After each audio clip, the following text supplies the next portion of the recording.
My Aunt Patty has lived in that house in Wise County for going on 38 years. She moved there with my Uncle Frank in 1986, the year they got married, into a farmhouse that Frank's grandfather had built by hand during the Depression. Frank died of a stroke in 2011, fast and sudden on a Saturday morning while he was fixing the porch railing, and Patty stayed on alone because the house was paid for, and the hollow was the only place she'd ever felt like herself. She was 71 when her hip gave out in the winter of 2023, a fall on the icy back steps that put her in the hospital in Norton for a week before they transferred her to a rehab facility in Kingsport where her daughter, my cousin Michelle, could be closer to help. The house couldn't sit empty for 6 to 8 weeks in January. Pipes would freeze. The wood stove needed feeding. The 2 outdoor cats needed someone to fill their bowls and make sure the coyotes that ran the ridge above the property didn't get bold enough to come down into the yard. Patty asked if anyone in the family could stay there while she recovered. I said I would. I was between apartments in Bristol, sleeping on a friend's couch, and the idea of having a whole house to myself for a couple of months sounded like a gift. That's what I thought it was, a gift. The house sat at the head of a holler in the southwestern corner of Wise County, about 8 miles from the nearest town, and a half-mile walk through overgrown pasture from the nearest neighbor, a man in his 80s named Clyde who raised goats and didn't own a telephone. The road in was gravel over packed dirt, narrow enough that you had to pull off into the weeds if another vehicle came the other way, which almost never happened because the road served exactly 2 properties, Patty's and Clyde's, and Clyde didn't get visitors. The house itself was a 2-story frame structure, white clapboard over hand-hewn timber, with a stone foundation and a metal roof that Frank had put on in the early 90s. The first floor had a kitchen, a living room, a bathroom, and a small bedroom off the back that Patty used as a sewing room. The second floor had 2 bedrooms and a storage closet. And above the second floor, accessed by a pull-down ladder in the upstairs hallway, was the attic. I moved in on a Tuesday, brought a bag of clothes, some groceries, my laptop, and a portable speaker for music.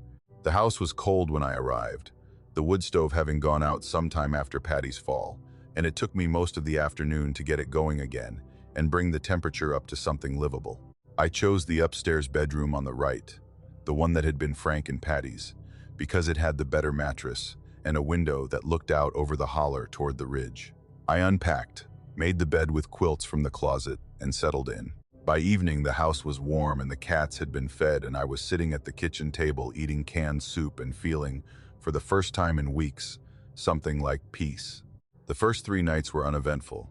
I'd wake up, feed the stove, feed the cats, and spend the day reading or walking the property or doing small maintenance tasks Patty had asked me to handle.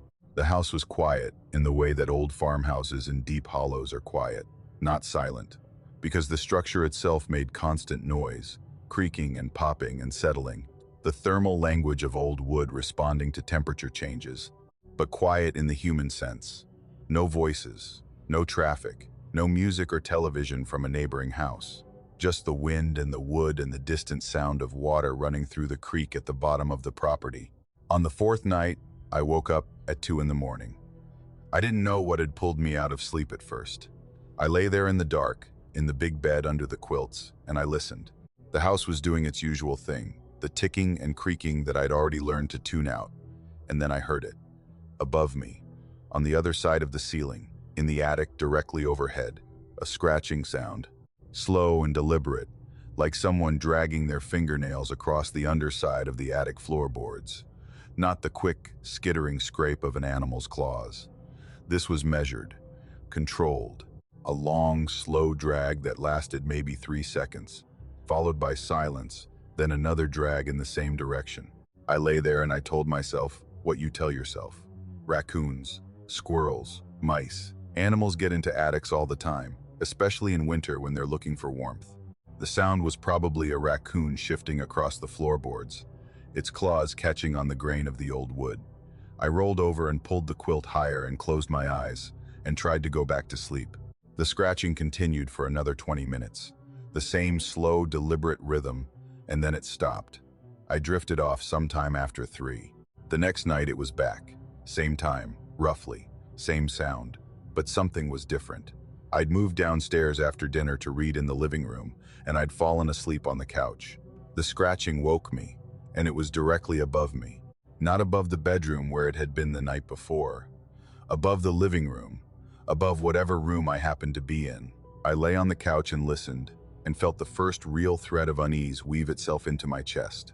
I got up and walked to the kitchen. I stood there in the dark and listened. Silence above.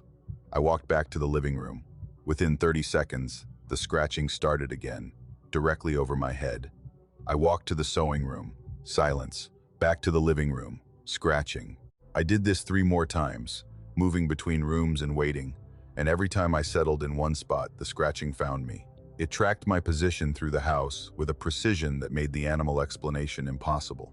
No raccoon follows a person from room to room through an attic, matching their movements with a delay of less than half a minute. What strength there knew where I was, and it wanted to be directly above me. I didn't sleep well that night.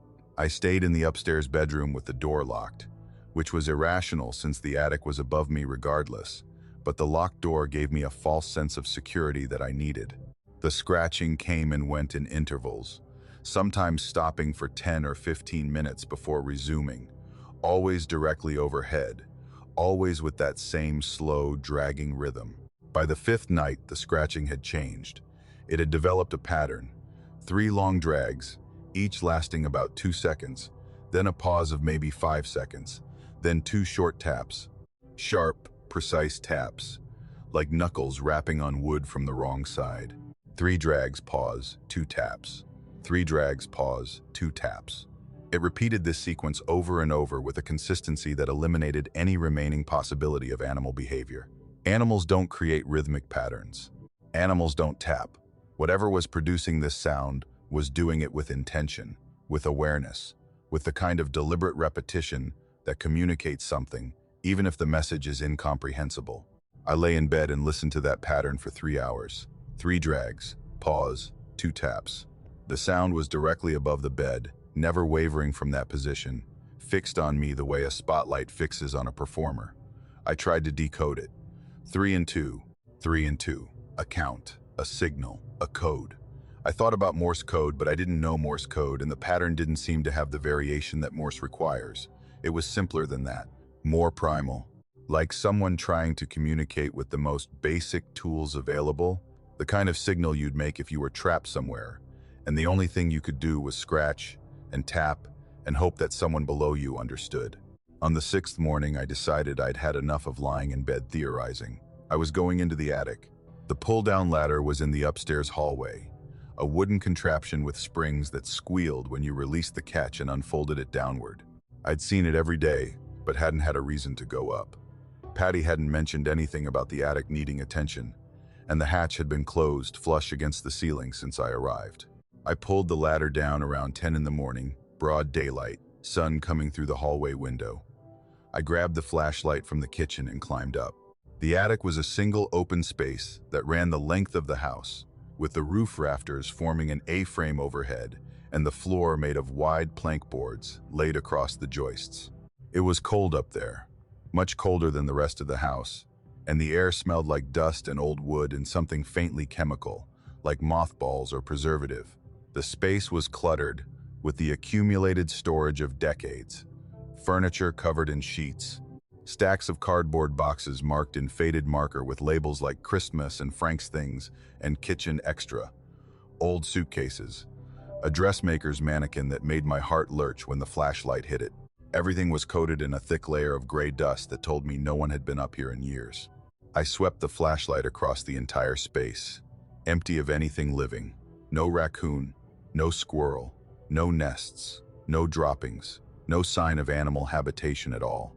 I walked the length of the attic slowly, stepping on the joists to avoid putting my weight on the floorboards, and I checked every corner and every shadow. Nothing. The attic was exactly what it appeared to be. A storage space in an old farmhouse, undisturbed and lifeless. I was about to climb back down when I noticed something in the far corner, the corner that corresponded roughly to the position above the head of the bed where I'd been sleeping. The flashlight caught a small pile of material on the floorboards near where the roof slope met the floor. I crouched down and looked. Wood shavings. A handful of pale, curled shavings. The kind you'd produce if you were carving or boring into a plank with a sharp tool. They were fresh, clean-edged, not dried out, not gray with age like everything else in the attic.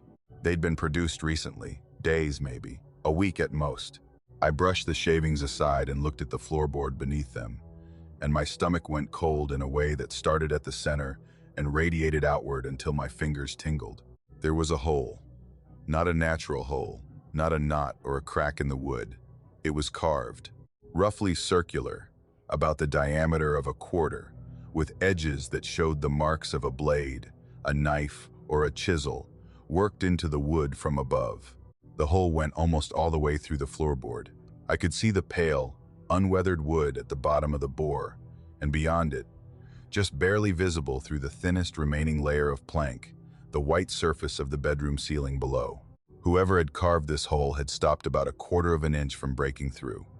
A quarter of an inch, the width of 2 or 3 sheets of cardboard, the difference between the attic and the bedroom, between above and below, between watching and being watched. I pressed my eye to the hole, and I could see through. Not clearly, but enough. The bedroom below was visible in a distorted circle. The bed, the quilts, the nightstand, the pillow where my head had been resting every night while the scratching happened above me. Whoever had carved this hole had been carving it from directly above my sleeping position with a precision that meant they knew exactly where I was, exactly where my face was, exactly what angle they needed to look straight down at me while I slept. The shavings were fresh, the carving was recent, but the attic showed no sign of entry or habitation, no footprints in the dust, no animal tracks, no handprints on the boxes or the sheets. Just the shavings and the hole and the terrible, impossible fact that something had been up here, working patiently and deliberately, night after night, carving a window into the floor above my bed, and had left no trace of itself except the evidence of its labor. I climbed down the ladder. I folded it back up into the ceiling. I went to the bedroom and looked up at the spot above the bed where the hole was. The ceiling was smooth and unbroken. The plaster showed nothing. From below, you'd never know it was there. But it was there. A quarter inch of wood between me and whatever had been crouching in the dark above me, scratching and tapping and carving. 3 drags and 2 taps, working through the floor with the patience of something that had no deadline and no fear of being discovered. I packed my bag in 10 minutes. I called my cousin Michelle and told her I couldn't stay in the house anymore. I didn't explain why. I said something about a work opportunity in Bristol, and she said she'd find someone else, and that was that. I drove out of the holler, and I didn't look back, and I didn't slow down until I was on the highway with the mountains behind me, and the radio turned up loud enough to drown out the memory of that sound. Patty went home 2 months later. Michelle stayed with her for the first couple of weeks, and as far as I know, the house was fine. Nobody mentioned scratching. Nobody found anything in the attic. I never told Patty what I'd found because she was 71 years old and recovering from surgery, and that house was her home, and I wasn't going to poison it with something I couldn't explain. But I think about that hole. I think about it more than I should.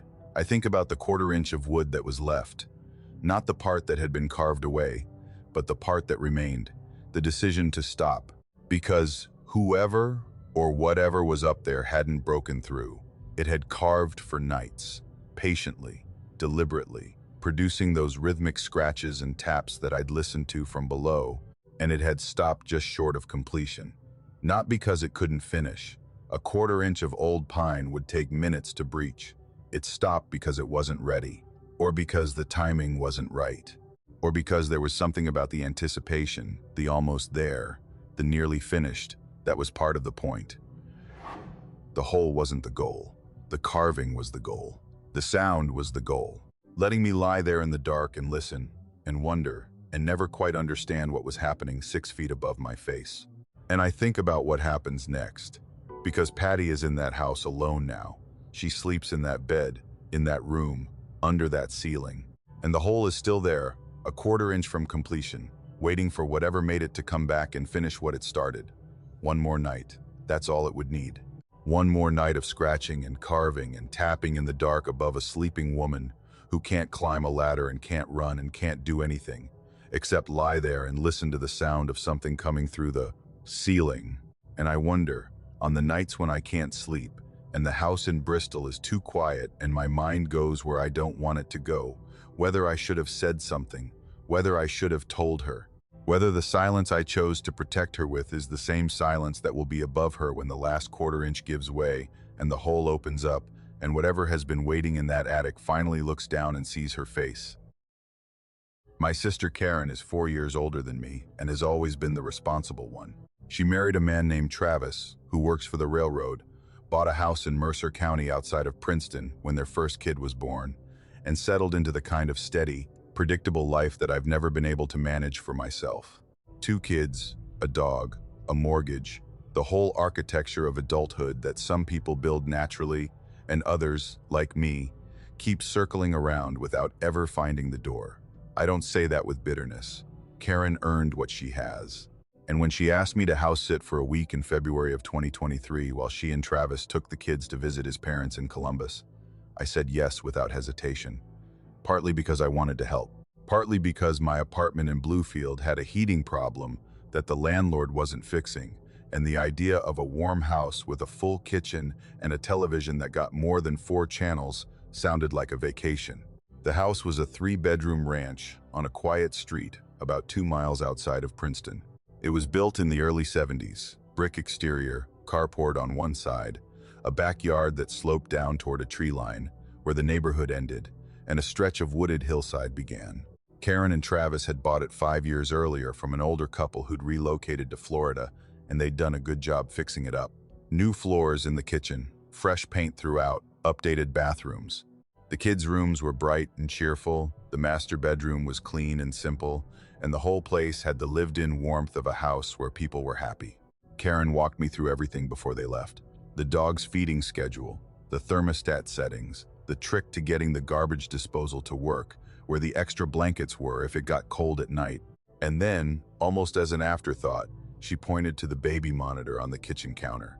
It was one of those older audio-only models, a white receiver unit about the size of a walkie-talkie with a small speaker and a green LED that lit up when it detected sound.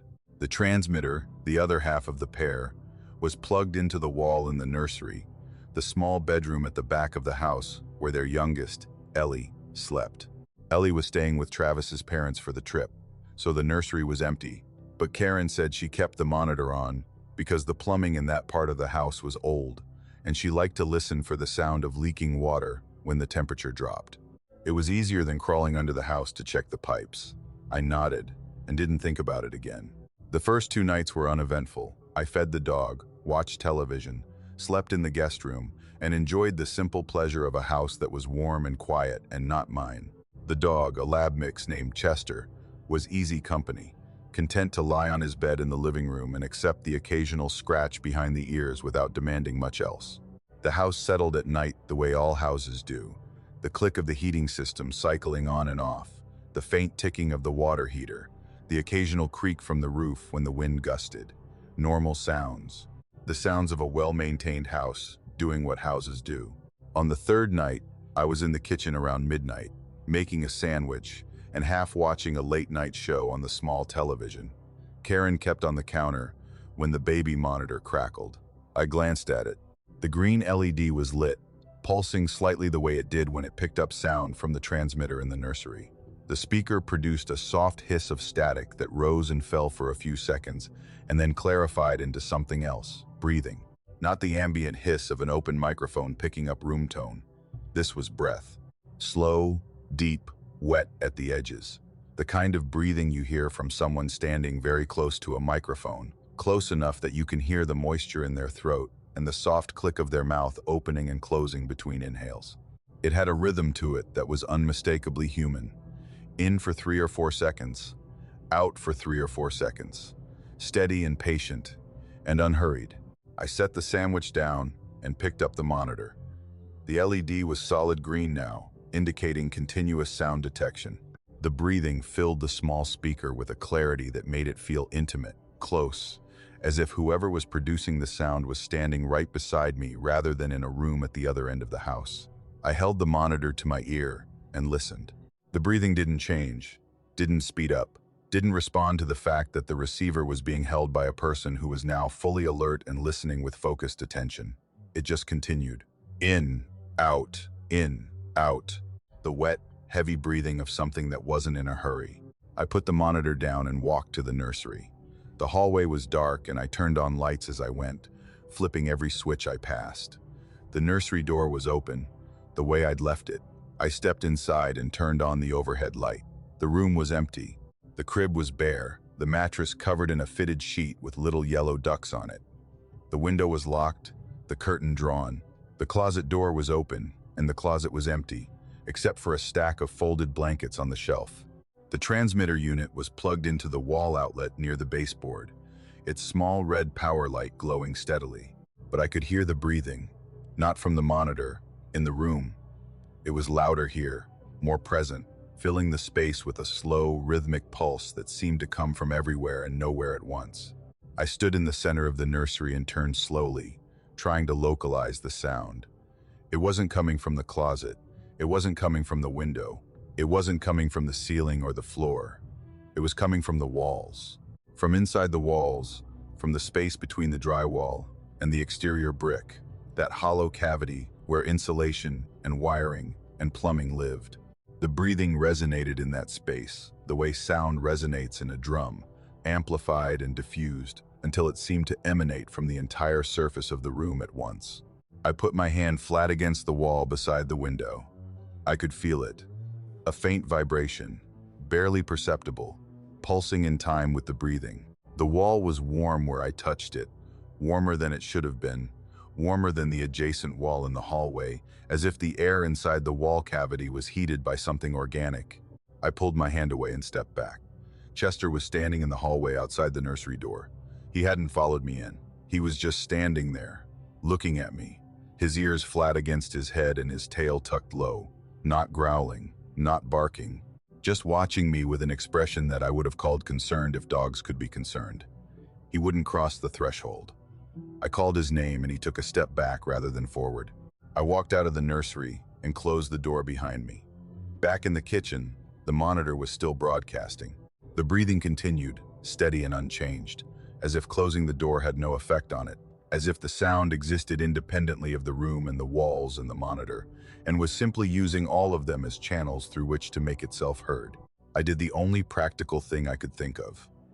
I went back to the nursery and unplugged the transmitter unit from the wall. The red light went off. The unit was dead. No power, no signal. I walked back to the kitchen and looked at the monitor. The green LED was still on. The breathing was still coming through the speaker. The same rhythm, the same wet, patient inhalation and exhalation. The transmitter was unplugged, and the receiver was still producing sound from a source that no longer existed in any electrical sense. I picked the monitor up and held it, and listened to something breathe through a device that shouldn't have been receiving anything at all. It went on for 45 minutes. I sat at the kitchen table with the monitor in front of me, and I listened because I didn't know what else to do. The breathing never changed, never accelerated, never responded to the sounds I made. The chair scraping, the refrigerator humming, Chester's nails clicking on the kitchen floor as he paced back and forth in the living room, refusing to come closer. It was self-contained, autonomous, a sound that existed in that house the way the heating system existed, built into the infrastructure, running on its own schedule regardless of who was listening. At 12:47, the breathing stopped. The LED went dark. The monitor fell silent and stayed silent for the rest of the night. I sat in the kitchen until 3 in the morning, waiting for it to resume. It didn't.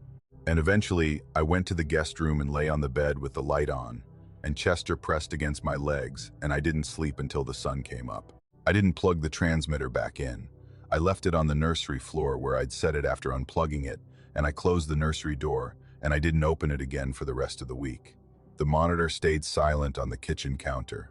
Chester stayed out of the hallway near the nursery, and I stayed in the guest room with every light on and the television playing at a volume that filled the house with human voices that belonged to the living. When Karen and Travis came home, I helped them unload the car and played with the kids and ate dinner with the family and waited until the children were in bed before I told Karen what had happened. I kept it simple. The monitor picked up breathing. The nursery was empty. The transmitter was unplugged, and the sound continued. Karen's face didn't do what I expected. She didn't look confused. She didn't look skeptical. She looked at the kitchen counter where the monitor sat, and her expression settled into something I can only describe as resignation. The quiet, tired acceptance of someone hearing confirmation of something they already knew. She told me the previous owners had a son, a boy who died in that room. She didn't say how. She didn't offer details, and I didn't ask. She said the monitor had picked up sounds before. Not every night, not on a schedule, but sometimes, usually in the winter, usually after midnight, the monitor would activate and produce sounds from the nursery that didn't have a source. Breathing. Sometimes what sounded like a small voice, not words, just the tonal quality of a child making sounds in the dark. She said she'd learned not to listen after midnight. She said she just turned the monitor off before bed and dealt with the plumbing checks in the morning. She said it the way you say things you've practiced, calmly and clearly, with the edges smoothed down from repetition. I asked her why she hadn't told me before I stayed there. She looked at me for a long moment, and then she said, because if I told you, you wouldn't have stayed. And she was right. I wouldn't have. And the thing that keeps me awake some nights isn't the breathing itself, though that was bad enough. It's the fact that my sister, my responsible, steady, sensible sister, puts her 2-year-old daughter to sleep every night in a room where something breathes in the walls after midnight. And she deals with it the way mountain people deal with everything that can't be fixed or explained. She closes the door, she turns off the monitor, and she doesn't listen. Because listening means acknowledging. And acknowledging means the room where her daughter sleeps isn't just a nursery. It's a place where the walls remember a child who was there before. And whatever is left of that child hasn't figured out how to stop breathing yet. The transfer came through in October of 2022. I'd been working equipment maintenance for a coal company out of Logan for about 3 years when they offered me a position at a mine site south of Pineville in Wyoming County. Better pay, better hours. A site manager who had a reputation for running a clean operation. The catch was the commute. Logan to Pineville was over an hour each way on mountain roads, and the shift schedule meant I'd be making that drive in the dark both directions for half the year. So I started looking for a rental closer to the site. The house I found was on a dead-end road about 6 miles outside of Pineville, a small 3-bedroom bungalow built sometime in the 60s, with vinyl siding and a metal roof, and a chain-link fence around a yard that backed up to state forest. The road served maybe 4 other houses, all of them spaced far enough apart that you couldn't see your neighbors unless you walked to the end of the driveway and looked. Beyond the fence, the forest started immediately. A dense mix of oak and hickory and poplar that climbed the hillside behind the house and extended for miles into publicly owned woodland where nobody lived and nobody went except the occasional hunter in deer season. The landlord was a man named Prater. He lived in Mullins and managed a handful of rental properties across the county. He was maybe 60, thin and weathered, with the quiet, careful demeanor of a man who had spent his life in these mountains and had learned that most things didn't need to be said out loud. He met me at the house to hand over the keys and walk me through the basics. Water heater, breaker panel, thermostat. He showed me where the propane tank was and how to read the gauge and told me to call him if anything major broke. He was efficient and polite and didn't waste words. But when he handed me the keys at the front door, he paused. He looked at me with an expression that I interpreted at the time as concern, but that I've since reconsidered as something closer to obligation.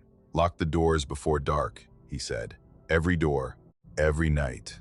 I nodded.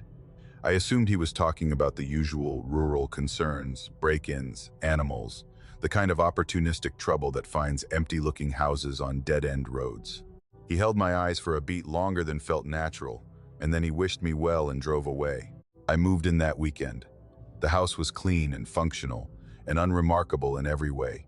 3 bedrooms, 1 bathroom, a kitchen with a gas stove, a living room with a window that looked out at the yard and the fence and the tree line beyond. I set up in the largest bedroom, unpacked my things, and settled into the routine of a new place.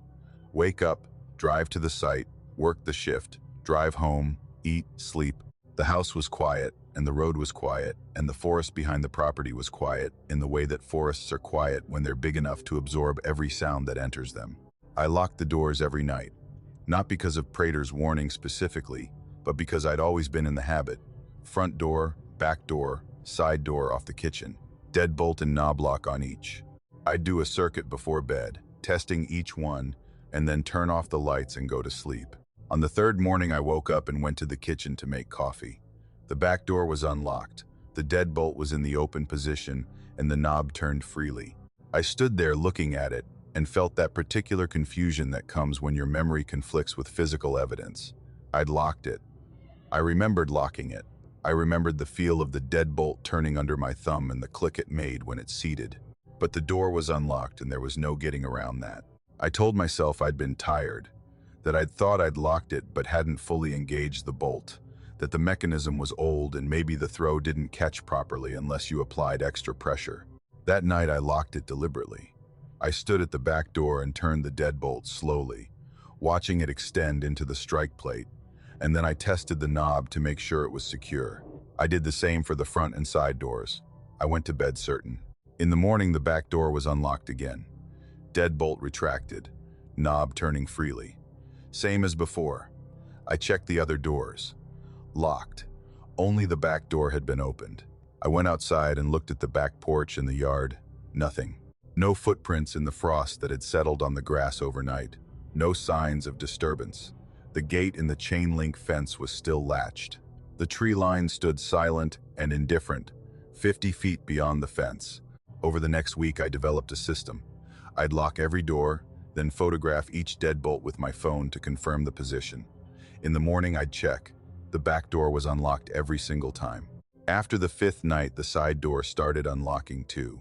After the 7th, the front, all 3 doors, every morning, deadbolts retracted, knobs turning freely, the house standing open to the outside while I slept.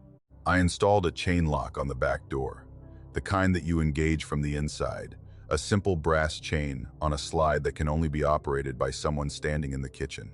I put it on myself, drilled the screws into the frame, tested it a dozen times. That night I locked the deadbolt, locked the knob, and slid the chain into its slot. I stood there and looked at it. 3 layers of security on a single door. Whatever was happening, whether it was a faulty mechanism or my own sleep-addled confusion or something else entirely, the chain would tell me the truth. You can't open a chain lock from the outside. It's physically impossible without cutting the chain. In the morning, the chain was hanging loose. The slide was open, the chain dangling against the door frame, and the deadbolt and knob lock were both in the unlocked position. 3 locks defeated in a single night by something that either had access to the inside of my house or could manipulate hardware from the other side of a closed door. I stood in the kitchen in my underwear and bare feet, and I looked at that chain hanging there, and I felt something shift in my understanding of the situation. This was not a faulty lock. This was not a mistake. Something was opening my doors at night, and it was doing it from inside. I bought a camera the next day. A simple trail camera, the kind hunters use, with a motion sensor and infrared night vision. I mounted it on the kitchen counter, pointed at the back door, and set it to record continuously from 10 at night until 6 in the morning. I locked every door, engaged the chain, and went to bed. In the morning, the back door was unlocked. The chain was open. I pulled the camera's memory card and took it to work and loaded the footage onto my laptop during lunch. The recording was 8 hours of mostly nothing. The kitchen in green-tinted infrared, the back door visible in the center of the frame, the chain visible as a thin line across the gap between the door and the frame. For hours, nothing moved. The timestamp ticked forward in the corner. At 3:14 in the morning, the deadbolt turned. I watched it happen in the footage with a clarity that left no room for doubt. The thumb turn on the inside of the deadbolt rotated slowly and smoothly, from the locked position to the unlocked position, as if an invisible hand was gripping it and turning it with deliberate care. There was no vibration, no sudden movement, just a slow, controlled rotation that took about 3 seconds to complete. Then the knob lock clicked. Then the chain slid out of its track, the brass fitting moving along the rail with the same unhurried precision, as if guided by fingers that knew exactly how the mechanism worked. The whole sequence took maybe 15 seconds. 3 locks, opened in order, from inside, by nothing visible.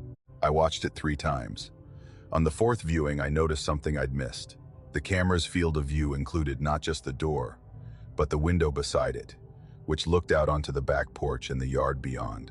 In the seconds after the deadbolt began to turn, While the locks were being opened one by one, something appeared at the tree line. It was in the background of the frame, at the very edge of the infrared's range, but it was there, a shape, tall and still, standing just beyond the reach of the porch light's range, in the gap between two trees where the forest was darkest.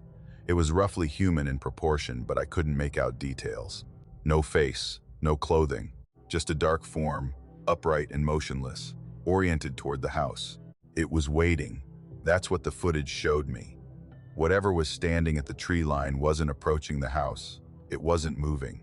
It was standing there in the dark, facing the back door, waiting for the locks to open, as if it knew they would, as if the locks opening was the signal, the invitation, the last barrier being removed before it could cross the yard and the porch and the threshold and come inside. The last frame of useful footage, the frame just before the door began to swing inward under its own weight, showed the shape at the tree line in slightly more detail. The infrared had caught it at a marginally better angle, and I could see that it was thin, very thin, with arms that hung slightly forward of its body, and a head that was tilted at an angle that suggested it was looking not at the door, but at the window, at the camera, at me, in the future, watching the footage. I moved out the next day. Didn't finish the month. Didn't ask for my deposit back. I loaded my truck while it was still daylight, and I drove to a motel in Pineville and stayed there for 2 weeks until I found another rental on the other side of town. A duplex on a street with neighbors and streetlights and the comforting proximity of other human beings. I called Prater to tell him I was leaving. He was quiet for a long time. Then he asked if I'd been locking the doors. I said I had.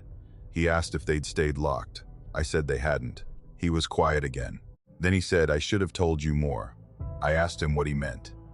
He said, the family that lived there before me lasted about 2 months. The family before that, about 3 weeks. He said everyone reported the same thing. The doors, the locks, the feeling of something wanting in. He said he'd changed the locks 4 times and it didn't make a difference.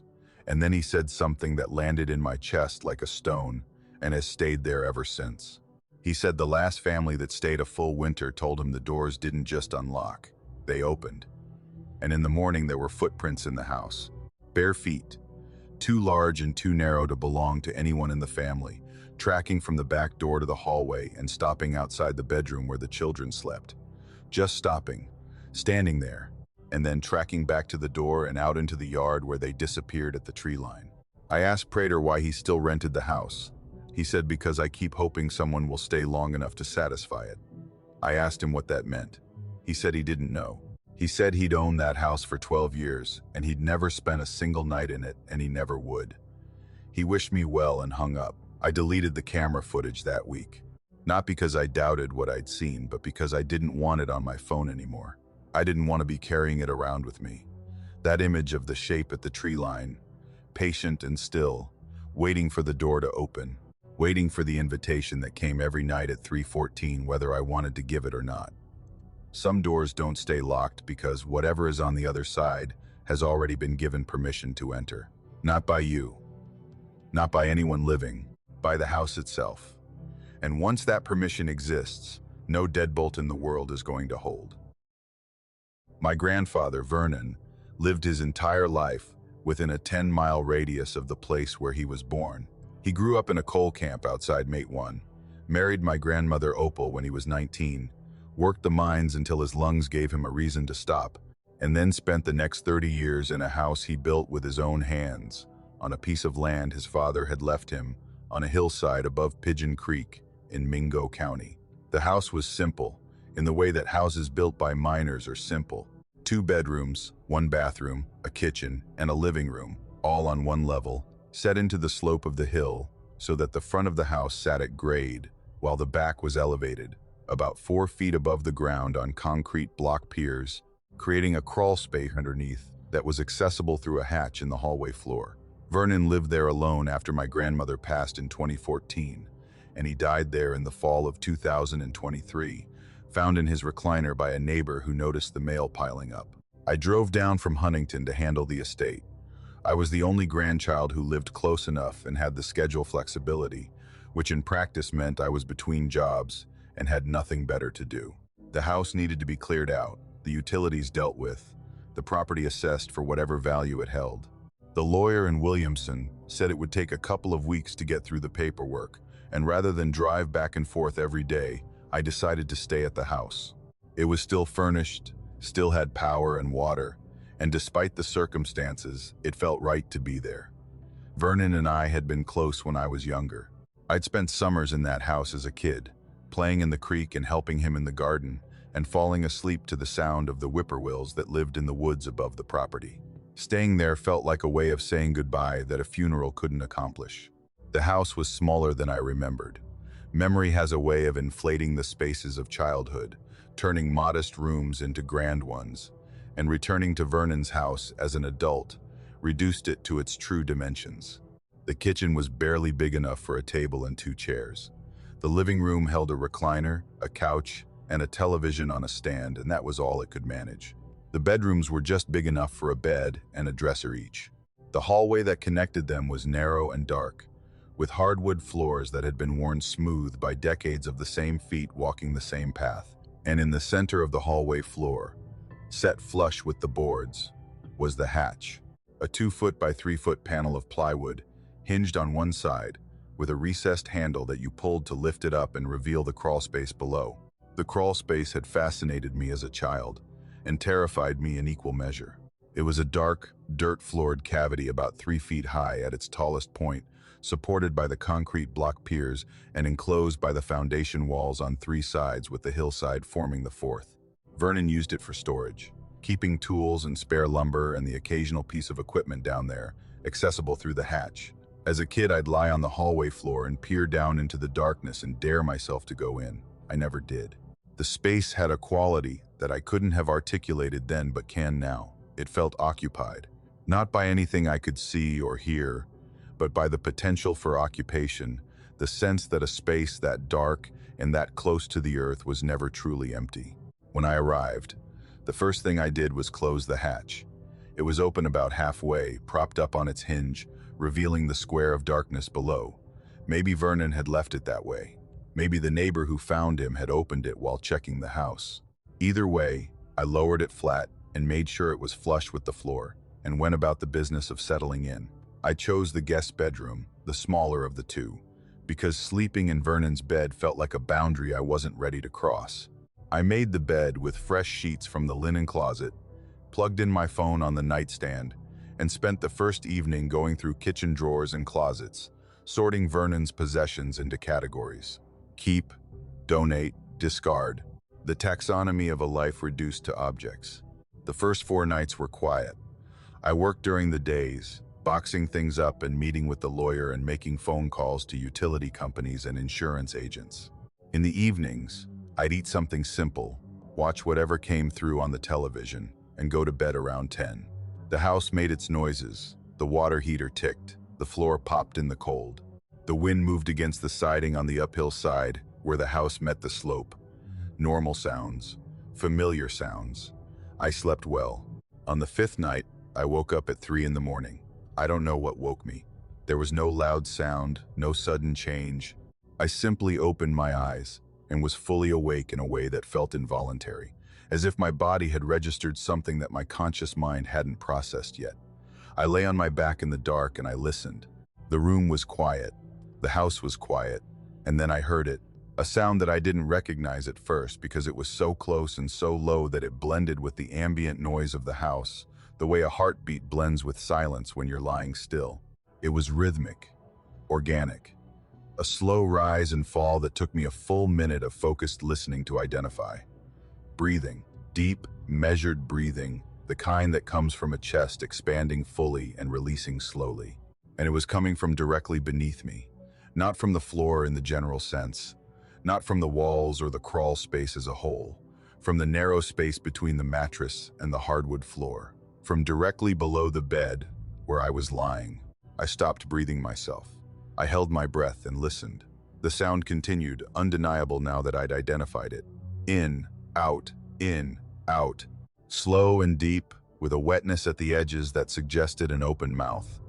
The kind of breathing you do when you're lying on your back and your throat is relaxed and the air moves through an unrestricted passage. I could feel it. That's what made my blood go cold. I could feel the faintest vibration through the mattress, transmitted through the bed frame and the floor, a subtle pulse that matched the rhythm of the breath, like a bass note played through a speaker positioned directly under my body. Not loud, not dramatic, just there. A physical confirmation of something that every rational instinct in me was trying to deny. I didn't move. I lay perfectly still with my eyes open and my fists clenched at my sides, and I listened to something breathe beneath me for 20 minutes. I counted in my head. 1,200 seconds of breathing that was not my own, rising through the floor and the frame and the mattress, with a patience that suggested it had been doing this for much longer than I'd been awake to hear it. Maybe all night, maybe every night, maybe since I'd arrived. At 20 minutes, I couldn't take the stillness anymore. The paralysis broke and I rolled off the bed in a single motion, hit the floor on my feet, and slapped the light switch on the wall. The overhead light came on, harsh and yellow, flooding the room. I dropped to my knees and looked under the bed. The space between the floor and the bed frame was about 8 inches. Dust, a power strip, the edge of a suitcase I'd pushed under there. Nothing else. No source for the sound. No animal, no person. Nothing. I checked the room, the closet, behind the dresser, the window, which was locked. I stood in the center of the room and listened. Silence. The breathing had stopped the moment the light came on, or the moment I'd moved, or both. The room was just a room now, small and bright, and holding nothing but furniture and the smell of old carpet. I walked into the hallway, and I stopped. The hatch was open, not all the way, about 6 inches, just enough to create a gap of darkness in the hallway floor, a slot of black that looked up at me from the center of the house. I had closed it. I had closed it 5 days ago, and I hadn't opened it since. I'd walked over it multiple times a day, and it had been flat and flush with the floor every single time. Now it was open, lifted slightly on its hinge, and from the darkness below I could feel a draft of cool, earth-scented air rising through the gap. The smell of dirt and stone and moisture, and something else, something faintly organic, like the smell of a body that has been in a confined space for a long time. I got the flashlight from the kitchen. The big one, the heavy mag light that Vernon kept in the drawer beside the stove. I came back to the hatch and I pulled it open all the way, and I pointed the beam down into the crawl space.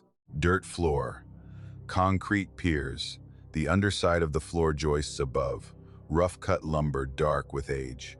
Vernon stored items along the far wall, tools and wood and a coil of garden hose. The beam swept across the space and found nothing living. But I moved the light slowly back toward the area directly below the bedroom, the spot that corresponded to the position of the bed above, and I saw something that made me sit back on my heels and close my eyes. There was a depression in the dirt. Not a footprint, not a handprint, a body print.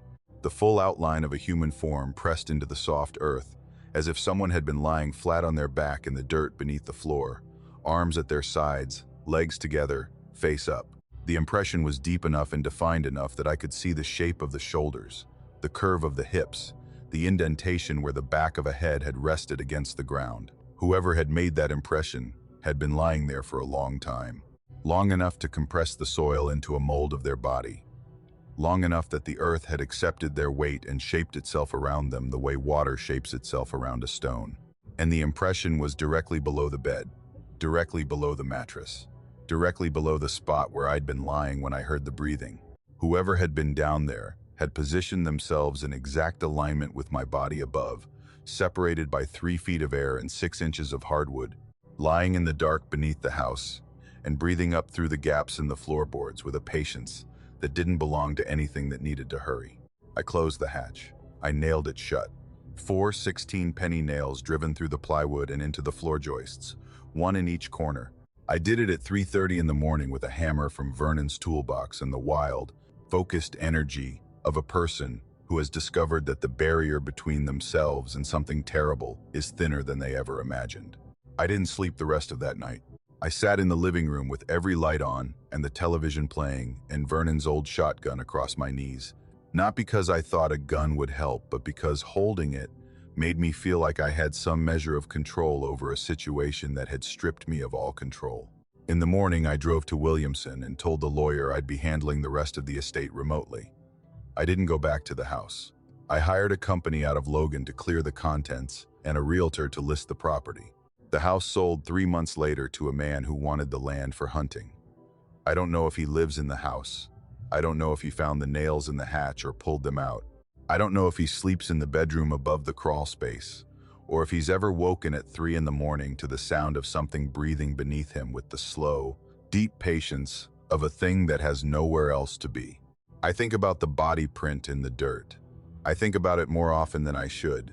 Not just the shape of it, but the implication. Someone, something, had been lying beneath that house, beneath that floor, beneath my sleeping body, and breathing. Not hiding.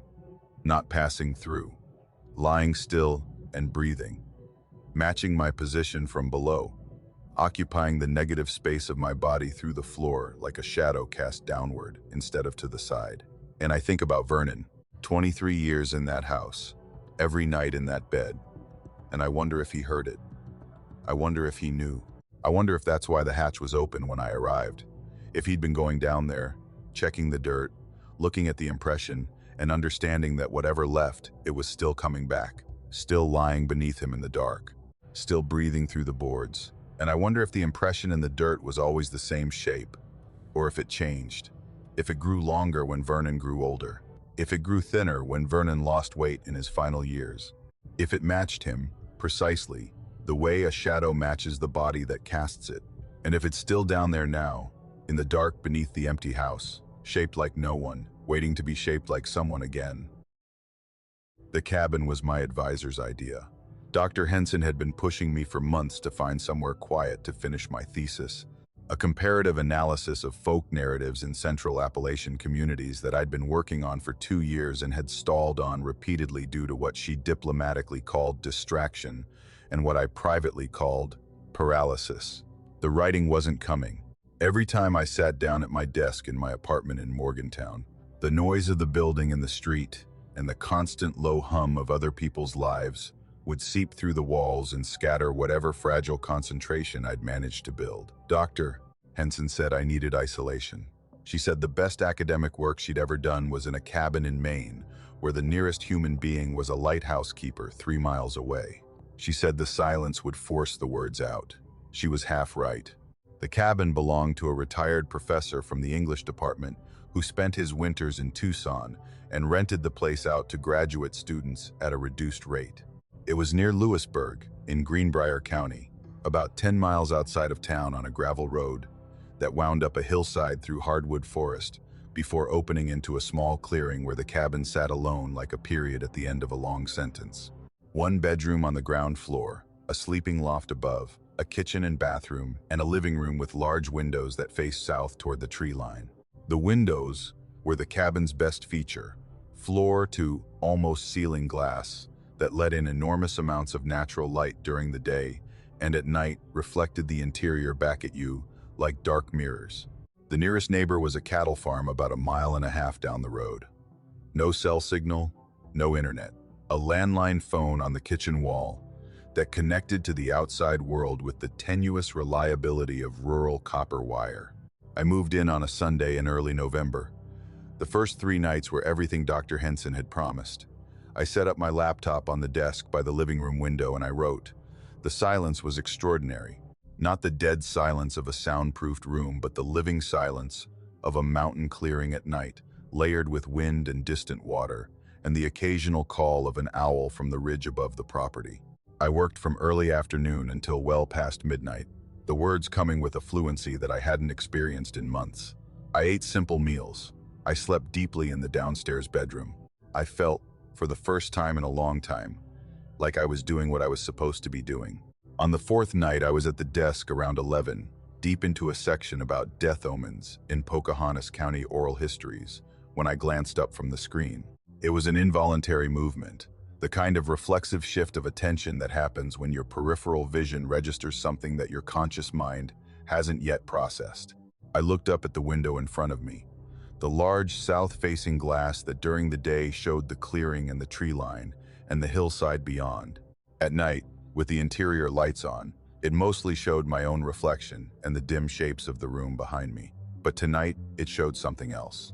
A shape, standing outside the glass, maybe 6 feet from the window, in the tall grass that grew between the cabin and the tree line. It was dark, darker than the night behind it, and it was perfectly still. Backlit by a half moon that hung above the ridge, I could see the outline clearly. Tall, thin, upright, with what appeared to be arms hanging at its sides. It was facing the window, facing me, not moving toward the cabin, not retreating, just standing there in the grass with the patience of something that had no schedule and no urgency and no intention except to watch. I sat very still at the desk and I looked at it, and it looked at me, and for maybe 30 seconds, neither of us moved. Then I reached over and turned off the desk lamp. The room went dark. Without the interior light reflecting off the glass, the window became transparent again, a clear view of the clearing and the tree line and the moonlit grass. The shape was gone. I pressed my face to the glass and scanned the yard. Nothing. No movement. No silhouette. No indication that anything had been standing there moments before. I told myself it was a deer, a post, a trick of the reflected light, creating a pattern that my brain interpreted as a human form. I turned the lamp back on and went back to writing, and didn't look up again until I went to bed around 1. The next night, same time, I glanced up from the laptop, and it was there. Same spot, same posture, same absolute stillness. I stared at it longer this time, maybe a full minute, trying to resolve the details. The shape was too tall for a deer and too narrow for a bear and too still for a person. People shift their weight. People breathe visibly in cold air. People move their hands or turn their heads. This shape did none of those things. It stood in the grass like it had been planted there, and it watched the window with an intensity I could feel through the glass, a focused, directional attention that pressed against the window like a hand pressing against a pane. I turned off the light. The shape vanished, or rather, it was no longer visible. Whether it actually left or simply became invisible in the dark was a question I didn't want to answer. On the 6th night, I closed the curtains before dark, heavy fabric curtains that the professor had installed, thick enough to block light completely.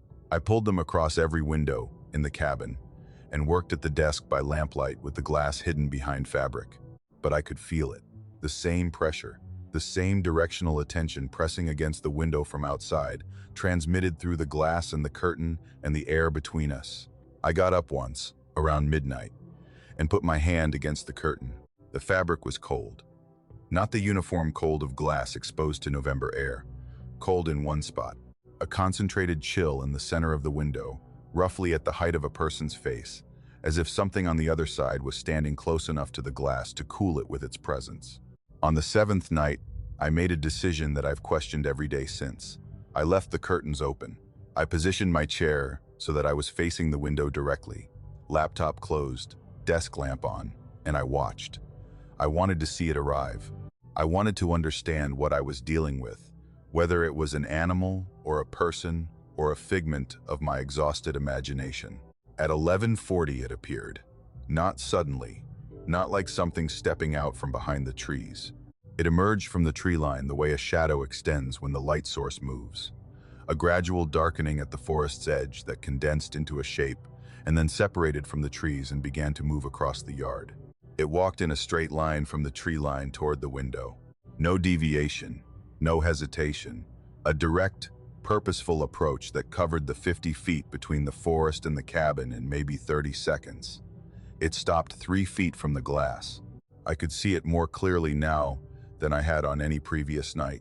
It was tall, well over 6 feet, and thin in a way that didn't look healthy, the proportions of a body that had been stretched or starved into an elongated silhouette. The arms hung slightly forward of the body, the way arms hang when the shoulders are rounded and the posture is collapsed. The head was tilted slightly, not cocked to one side but angled forward, chin down, as if it was looking at the window from beneath a brow I couldn't see. I couldn't make out features, no face, no eyes, no expression. Just the outline, the form, the unmistakable shape of something that had once been, or still was, or wanted to be human. It stood there for 2 hours.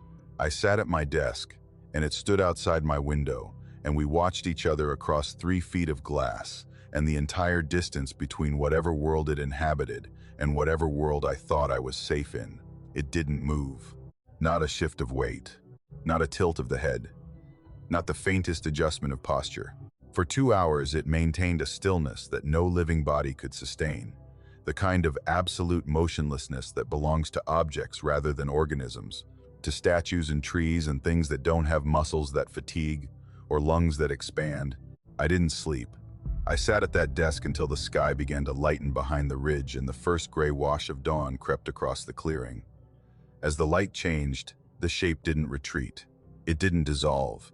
It simply became less visible as the contrast between its darkness and the surrounding darkness diminished, fading into the growing light the way a shadow fades when the sun reaches it. By the time the clearing was fully lit, it was gone. But it had left something behind. I went outside in the morning light, coffee in hand, and walked to the spot where it had been standing. The ground beneath the window was soft from recent rain, the kind of dark mountain soil that holds impressions clearly. I expected footprints. What I found was worse. There were no footprints. There were knee prints. 2 deep, oval depressions in the soft earth, positioned side by side about a foot apart, directly below the window. The impressions were deep, sunk 3 or 4 inches into the soil, with the compressed texture that comes from sustained weight bearing down over a long period. Whatever had been outside my window hadn't been standing. It had been kneeling. The shape I'd seen silhouetted against the moonlight, tall and thin and upright, had been the upper body of something on its knees, which meant the full height of whatever it was extended well beyond what I'd estimated. If it had been standing, it would have been enormous. But it wasn't the size that kept me rooted to that spot in the morning light, staring at the impressions in the dirt. It was the depth. The knee prints were too deep, too settled, too compressed to have been made in a single night. They had the character of impressions that had been reinforced over time, the same knees in the same position, night after night, pressing deeper into the soil with each visit. Whatever had been kneeling outside my window had been doing it long before I arrived. Long before I'd first seen it on the 4th night. Possibly since the beginning. Possibly since the cabin was built. I packed my things that morning. I drove back to Morgantown and finished my thesis in the university library, surrounded by fluorescent lights and the sound of other students breathing and the blessed, beautiful noise of human beings going about their ordinary lives. I never went back to the cabin. I told Dr. Henson the isolation was too much, and she nodded and didn't push. The thesis was published. It got decent reviews. Nobody who read it noticed that the section on death omens was shorter than the others, truncated, unfinished. I couldn't complete it, because the folk narratives I'd been analyzing, the stories about watchers in the woods and presences outside windows, and the feeling of being observed by something that doesn't blink, stopped being academic material the night I sat at a desk in a cabin in Greenbrier County and watched something kneel outside my window for 2 hours in the dark. Those stories aren't folklore. They're field reports. And the thing about field reports is that they don't end when the researcher leaves. The data keeps accumulating.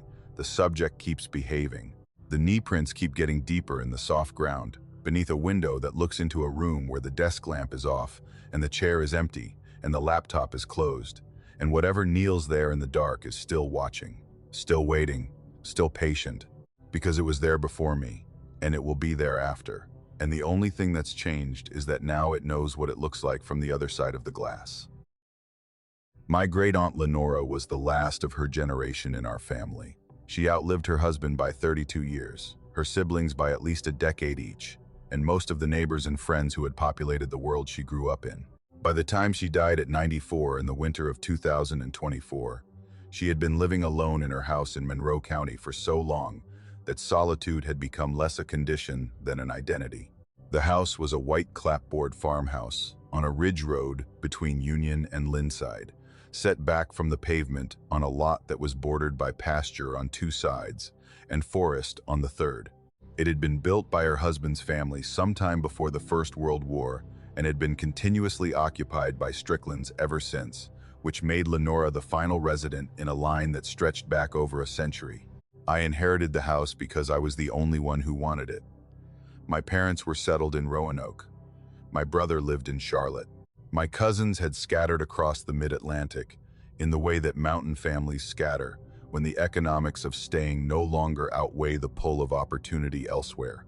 Nobody wanted a farmhouse in Monroe County that needed a new roof and hadn't been updated since the Carter administration. But I was 28 and working remotely as a freelance copy editor, and the idea of living rent-free in a house with good bones and a view of the Alleghenies was appealing enough to override the practical concerns. I moved in 3 weeks after the funeral, bringing a carload of belongings into a house still furnished with everything Lenora had owned.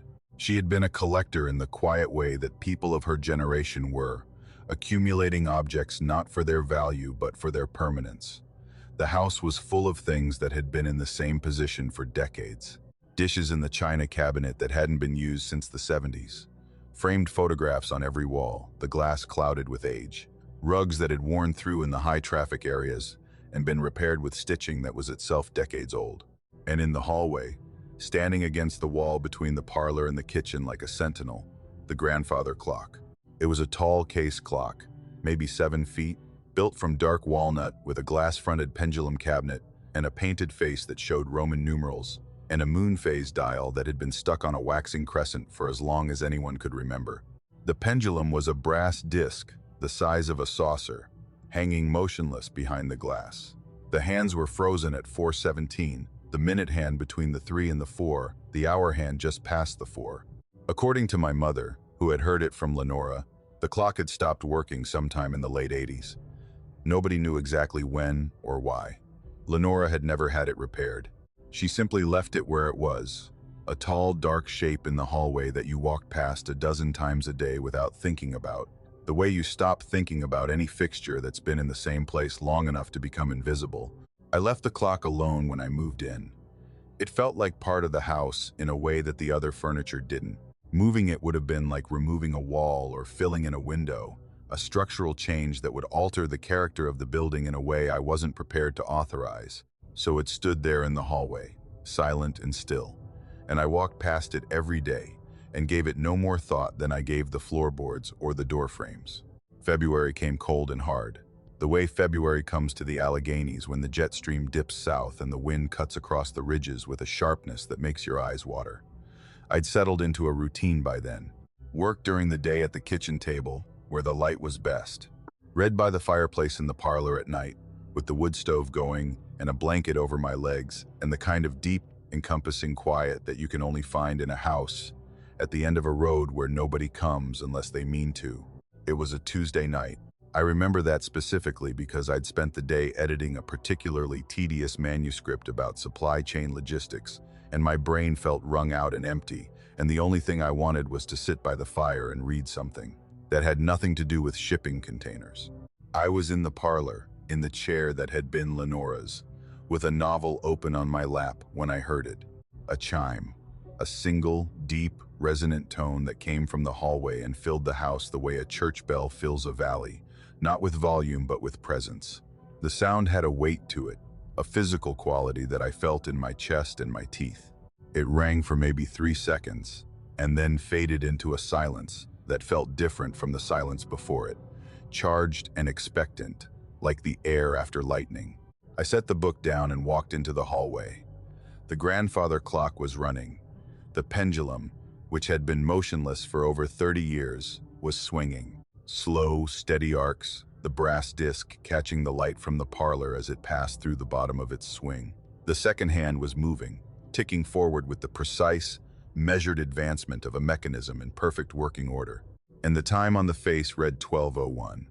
I pulled my phone from my pocket and checked. 12:01. The clock was keeping perfect time. I stood in the hallway and watched it. The ticking filled the space with a rhythm that the house hadn't known in decades, a heartbeat restored to a body that had been lying still. The pendulum swung with a smoothness that suggested freshly oiled works, a movement so fluid and consistent that it seemed impossible for a mechanism that had been dormant for 30+ years. Clocks don't do this. I knew that with the basic mechanical understanding that anyone develops from living in a world of objects. Springs lose tension, gears corrode, lubricants dry out and harden. A clock that stops working in 1988 doesn't spontaneously resume operation in 2024 without intervention, without someone opening the case and cleaning the works and winding the mainspring and setting the pendulum in motion. But there it was, running, ticking, keeping time with an accuracy that my phone confirmed minute by minute as I stood there watching. 12:05, 12:10, 12:15, each minute marked with a quiet click as the minute hand advanced. The moon phase dial, which had been stuck on a waxing crescent since before I was born, was showing what appeared to be a full moon. I didn't know if that was accurate. I didn't check. I watched the clock for an hour. It ran without interruption, without variation, without a single irregularity in the rhythm of its ticking or the swing of its pendulum. At 12:30, it chimed once for the half hour, the same deep, resonant tone that had drawn me from the parlor, and the sound hung in the hallway air, like something you could reach out and touch. At 1:17, the clock stopped. The pendulum froze mid-swing, the brass disc halting at the leftmost extent of its arc and hanging there, motionless, as if someone had reached into the case and grabbed it. The ticking ceased.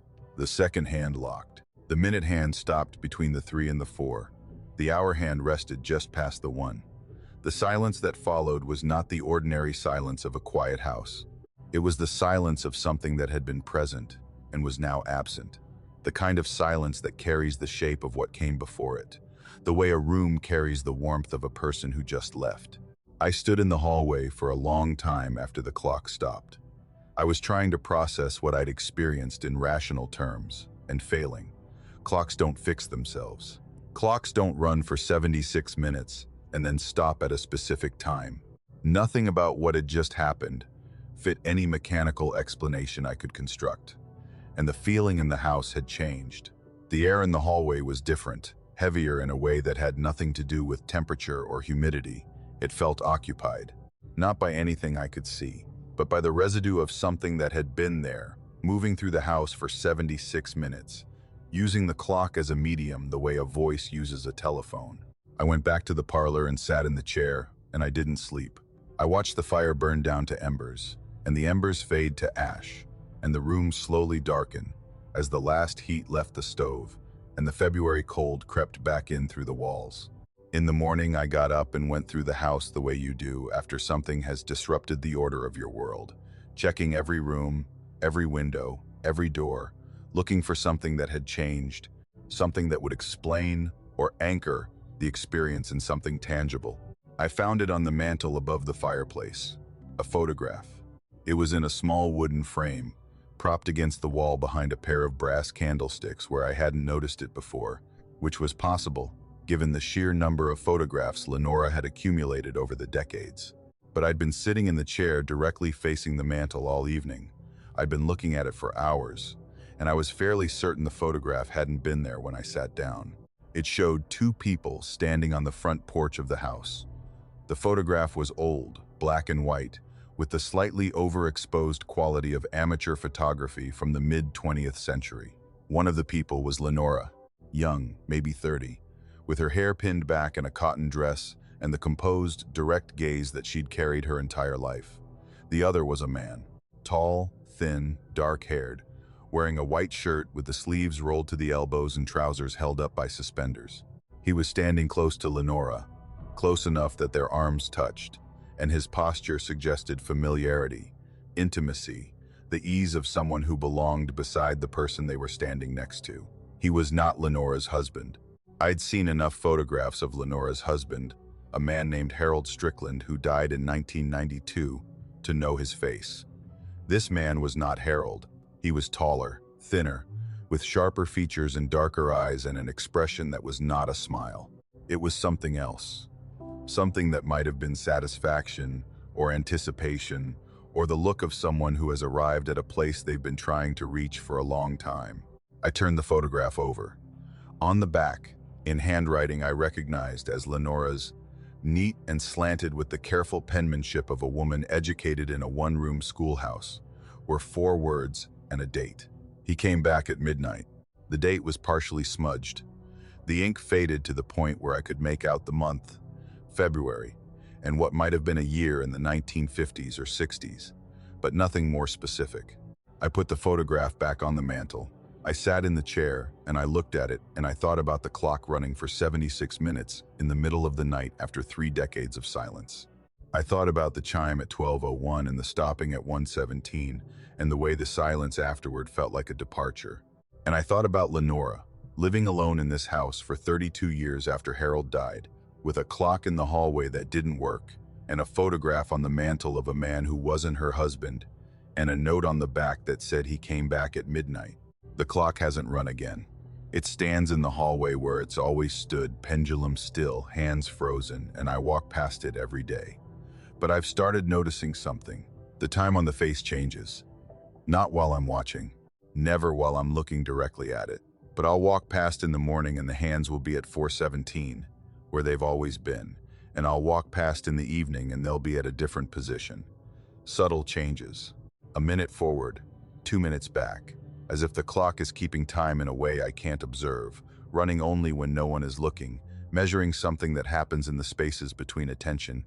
And on certain nights, usually in February, usually when the wind is cutting across the ridge and the house is cold and the fire has burned low, I hear it. Not the chime, not the ticking, just a single sound, faint and low, from the hallway where the clock stands.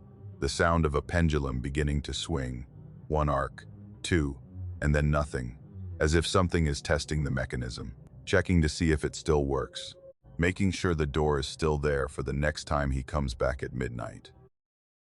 I found the house on a foreclosure listing website in the spring of 2023. I'd been looking for months, saving what I could from my job at a lumber yard in Lewisburg, searching for something cheap enough that I could buy it outright without a mortgage and fix it up with my own hands over time. I didn't need much. I was 31, single, no kids, and the only requirement I had was that the place be mine. After years of renting apartments and rooms in shared houses, where the landlord's rules governed every decision from paint color to pet ownership, I wanted a door I could walk through and know that everything on the other side belonged to me. The listing said Summers County, 3 acres, 2-bedroom house, foreclosure, as-is condition. The price was $11,000. Even for rural West Virginia, that was almost nothing. The photos on the listing were sparse and unflattering, showing a small house with peeling paint and an overgrown yard and windows that looked like they hadn't been cleaned since the previous decade. But the description mentioned a stone foundation, hardwood floors, and a metal roof, which meant the bones were good even if the cosmetics were bad. I drove down on a Saturday to look at it. The house sat on a county road about 8 miles outside of Hinton, on a piece of land that sloped gently toward a creek at the back of the property.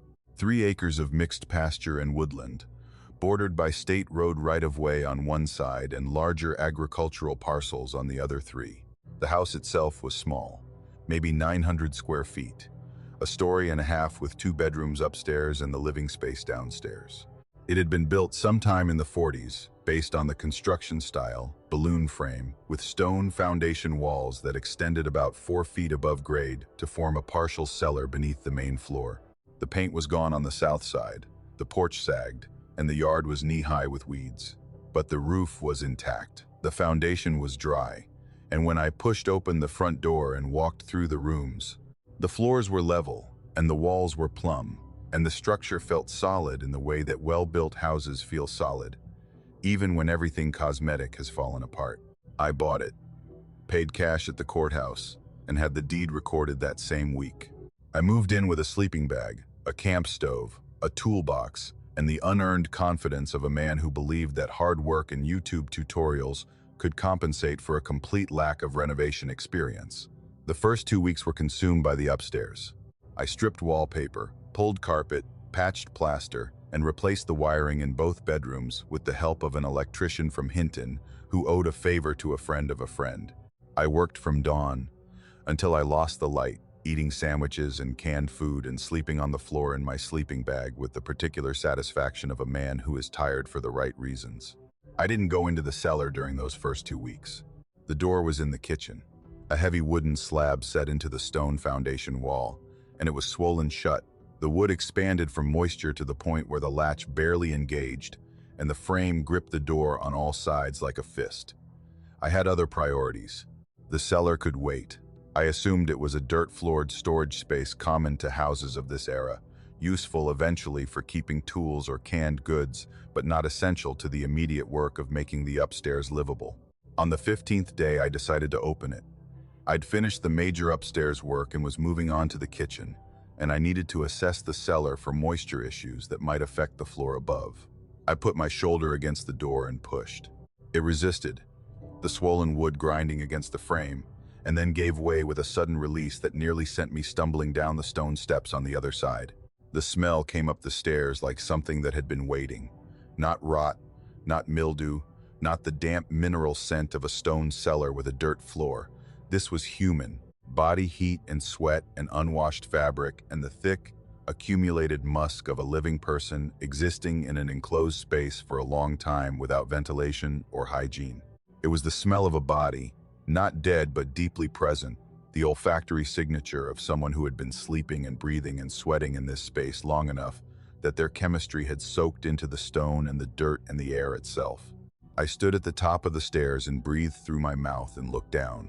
The cellar was dim, lit only by the kitchen light behind me, and whatever ambient glow made it through the single small window at ground level on the far wall. I could see stone walls, a dirt floor, the rough-hewn joists of the kitchen floor above. I went back for my flashlight and descended. The cellar was roughly the size of the kitchen above it, maybe 12 by 14 feet, with stone walls about 6 feet high and a dirt floor that was dry but soft, the kind of packed earth that holds impressions. The single window was about 12 inches tall and 18 inches wide, set at ground level in the far wall.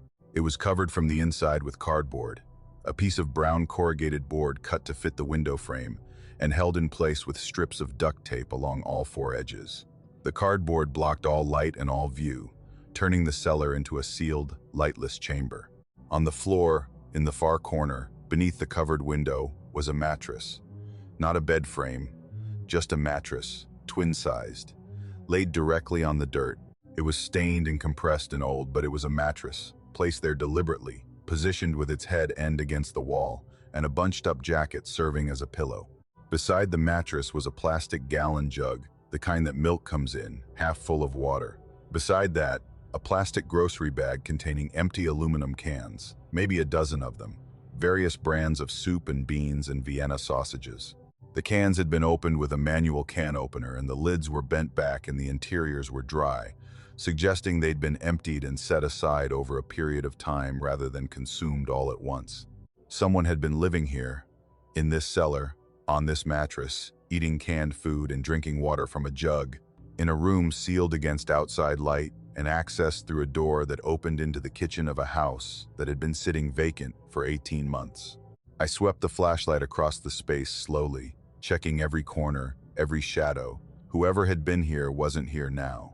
The mattress was cold, the air was stale, the smell was residual, the ghost of a presence rather than the presence itself. But it was recent, months maybe, not years.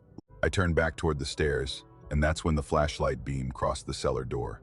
The inside surface, the side that faced the cellar when the door was closed, and I stopped.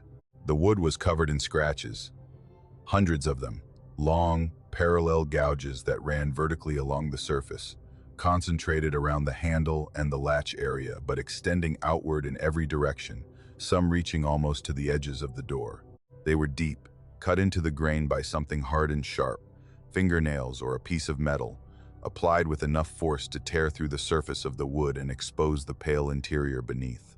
Some of the scratches were short and frantic, clustered in tight groups that suggested rapid, panicked motion. Others were long and deliberate, single strokes drawn from top to bottom with a steadiness that implied purpose rather than desperation. I stared at the door. The scratches weren't on the outside.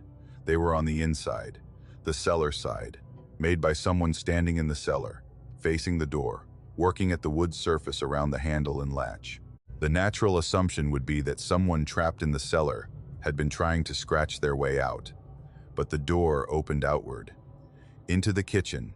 If you were standing in the cellar and you wanted to leave, you'd push the door open. There was no lock on the outside, no padlock, no hasp, no bolt, just a simple latch that engaged when the door closed and released when you turned the handle from either side. Nobody was locked in. The door wasn't barred, which meant the scratches weren't from someone trying to get out. They were from someone trying to hold the door shut. Someone standing on the cellar side, gripping the handle, bracing against the door, scratching at the wood around the latch in the frantic effort to keep the door closed.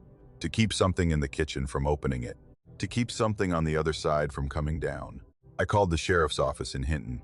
A deputy named Lester drove out that afternoon. A middle-aged man with a patient demeanor and the unhurried manner of someone who had seen rural strangeness before and wasn't easily impressed. He looked at the cellar. He looked at the mattress and the water jug and the cans. He took some photographs. He told me it was squatters. Said it happened all the time in foreclosed properties. People with nowhere to go finding an empty house and moving in until someone noticed or the property changed hands. He said it was unfortunate, but not unusual, and there wasn't much to be done about it after the fact, since whoever had been there was gone. I asked him about the scratches on the door. He looked at them for a long time. He ran his fingers over the gouges the way a person reads Braille, feeling the depth and the direction and the force behind them. He stood in the cellar and he looked at the door, and I could see him working through the same logic I had. The door opens outward. The scratches are on the inside. The handle shows the most concentrated damage. Whoever made these marks was trying to hold the door closed from the cellar side. He was quiet for a while. Then he said maybe they were afraid of someone finding them. Maybe they heard someone upstairs and panicked and tried to keep the door shut so they wouldn't be discovered. It was a reasonable explanation delivered in a reasonable tone by a man who wanted to give me a reasonable answer and go back to the office. But his eyes didn't match his voice. His eyes were on the mattress in the corner, and the covered window, and the sealed, lightless space where someone had chosen to live in the dark rather than risk whatever was on the other side of that door. I thanked him, and he left. I stood in the kitchen and looked at the cellar door, now open, the scratched interior surface visible in the afternoon light. I looked at the handle and the latch and the marks around them, the evidence of hands gripping and pulling and clawing at wood in the effort to keep the door from being opened. And I thought about what it would take to make a person live like that.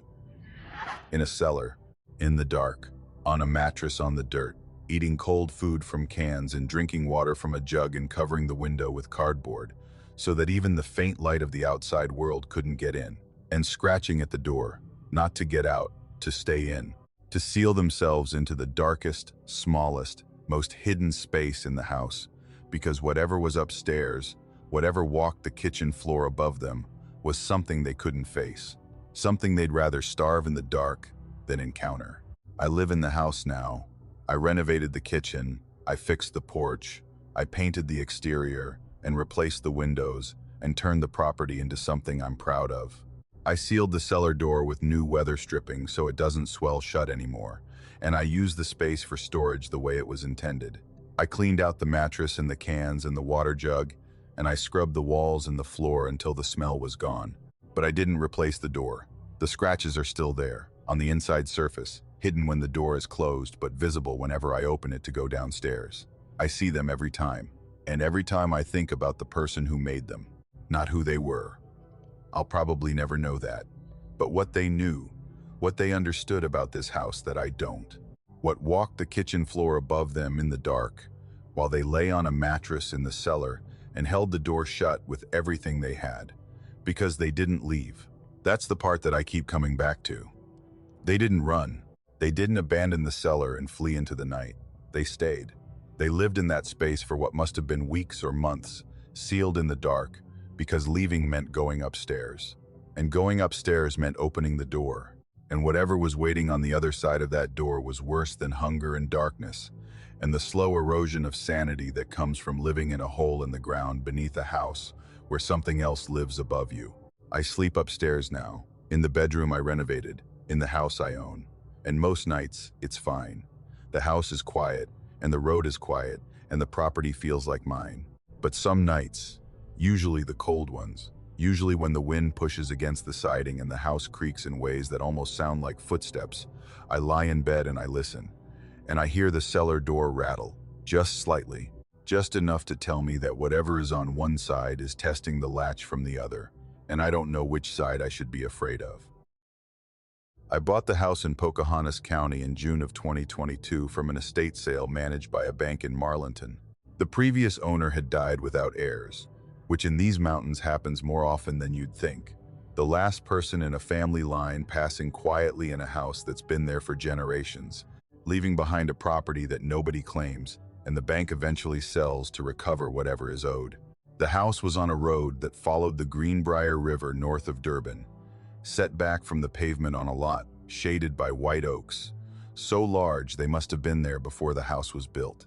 White clapboard, 2 stories, a front porch with turned posts, and a swing hanging from chains that creaked when the wind caught them.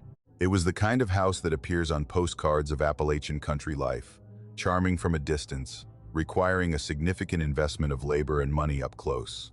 But the price was right, and I had both, having sold a property in Northern Virginia that netted me enough to buy this place outright and fund the renovation. I moved in incrementally over the first week, hauling boxes from a rented trailer and stacking them in rooms that I'd get to as the work progressed. The house was mostly empty. The estate sale had cleared out the furniture and personal effects, or most of them. What remained were the things that estate sales don't bother with: curtain rods, light fixtures, a few pieces of hardware, and a handful of items that had been left behind, either intentionally or by oversight.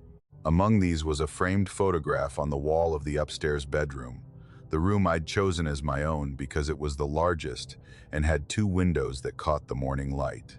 The photograph was a black and white image, roughly 8 by 10, in a simple wooden frame that had been stained dark to match the trim in the room. It showed the house, my house, taken from the front yard, from a position that I could approximate by standing about 30 feet from the porch and centering the frame on the front door. The house in the photograph looked much as it did now.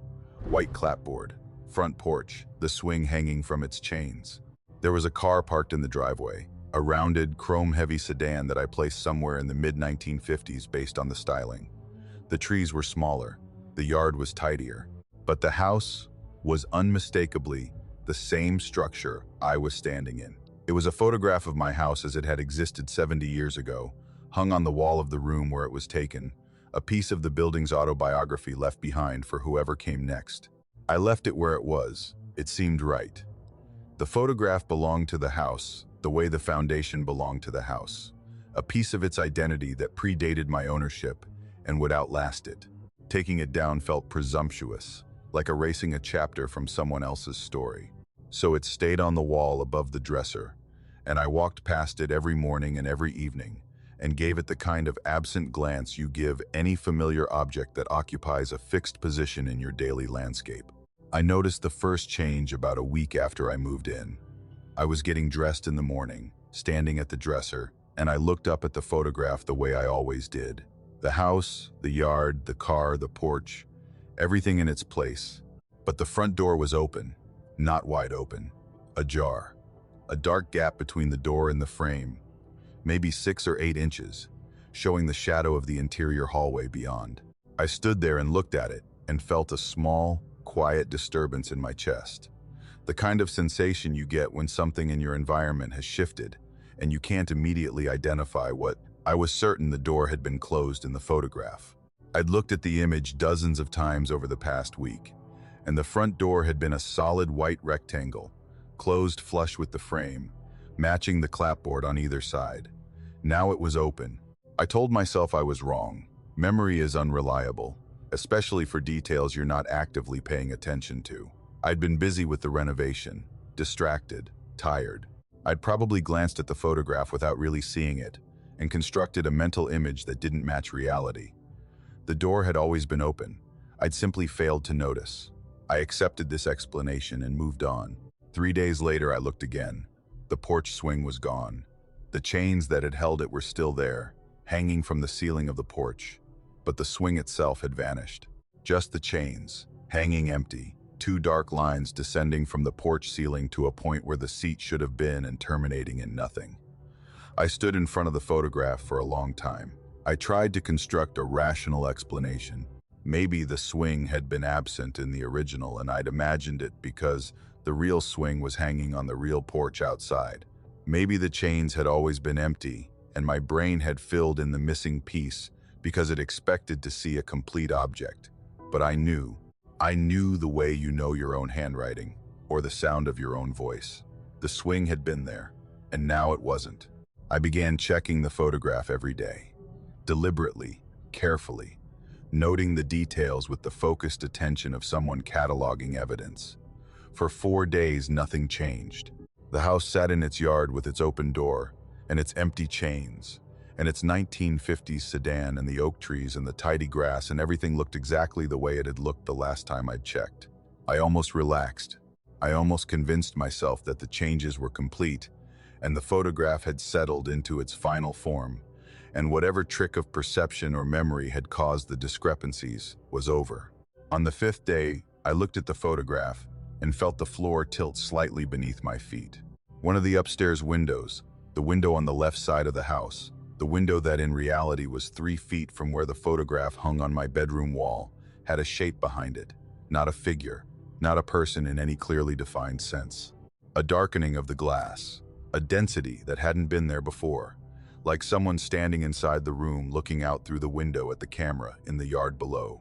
The shape was vague, indistinct, visible only as a subtle variation in the tone of the window glass, lighter at the edges and darker at the center where a face might be.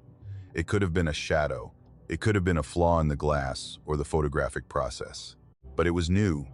It hadn't been there before, and it was in the window of my room, the room where the photograph hung, the room where I was standing right now, looking at an image of someone looking out. The thing about the changes was that they were irreversible. Each time I noticed something different, the photograph looked like it had always been that way. There was no before and after, no evidence of alteration. The image presented itself with the absolute conviction of an original, a photograph that had been taken in the 1950s and had existed in this exact form ever since. The open door looked like it had been captured mid-swing by the photographer. The empty chains looked like they'd been photographed during a period when the swing was removed for repair. The shape in the window looked like a person who had been standing inside the house when the picture was taken and had simply been too far from the glass to register as more than a shadow. Each change was plausible in isolation. It was only in sequence, only in the accumulating awareness that the photograph was different today than it had been yesterday, that the wrongness became undeniable. I took the photograph down. I lifted it off the nail and carried it to the hallway closet and placed it face down on the shelf between a stack of old towels and a box of light bulbs. I closed the closet door. I went back to the bedroom and looked at the wall where it had hung.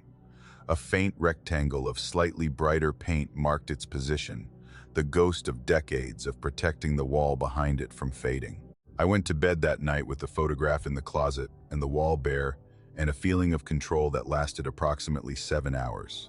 In the morning, the photograph was back on the wall.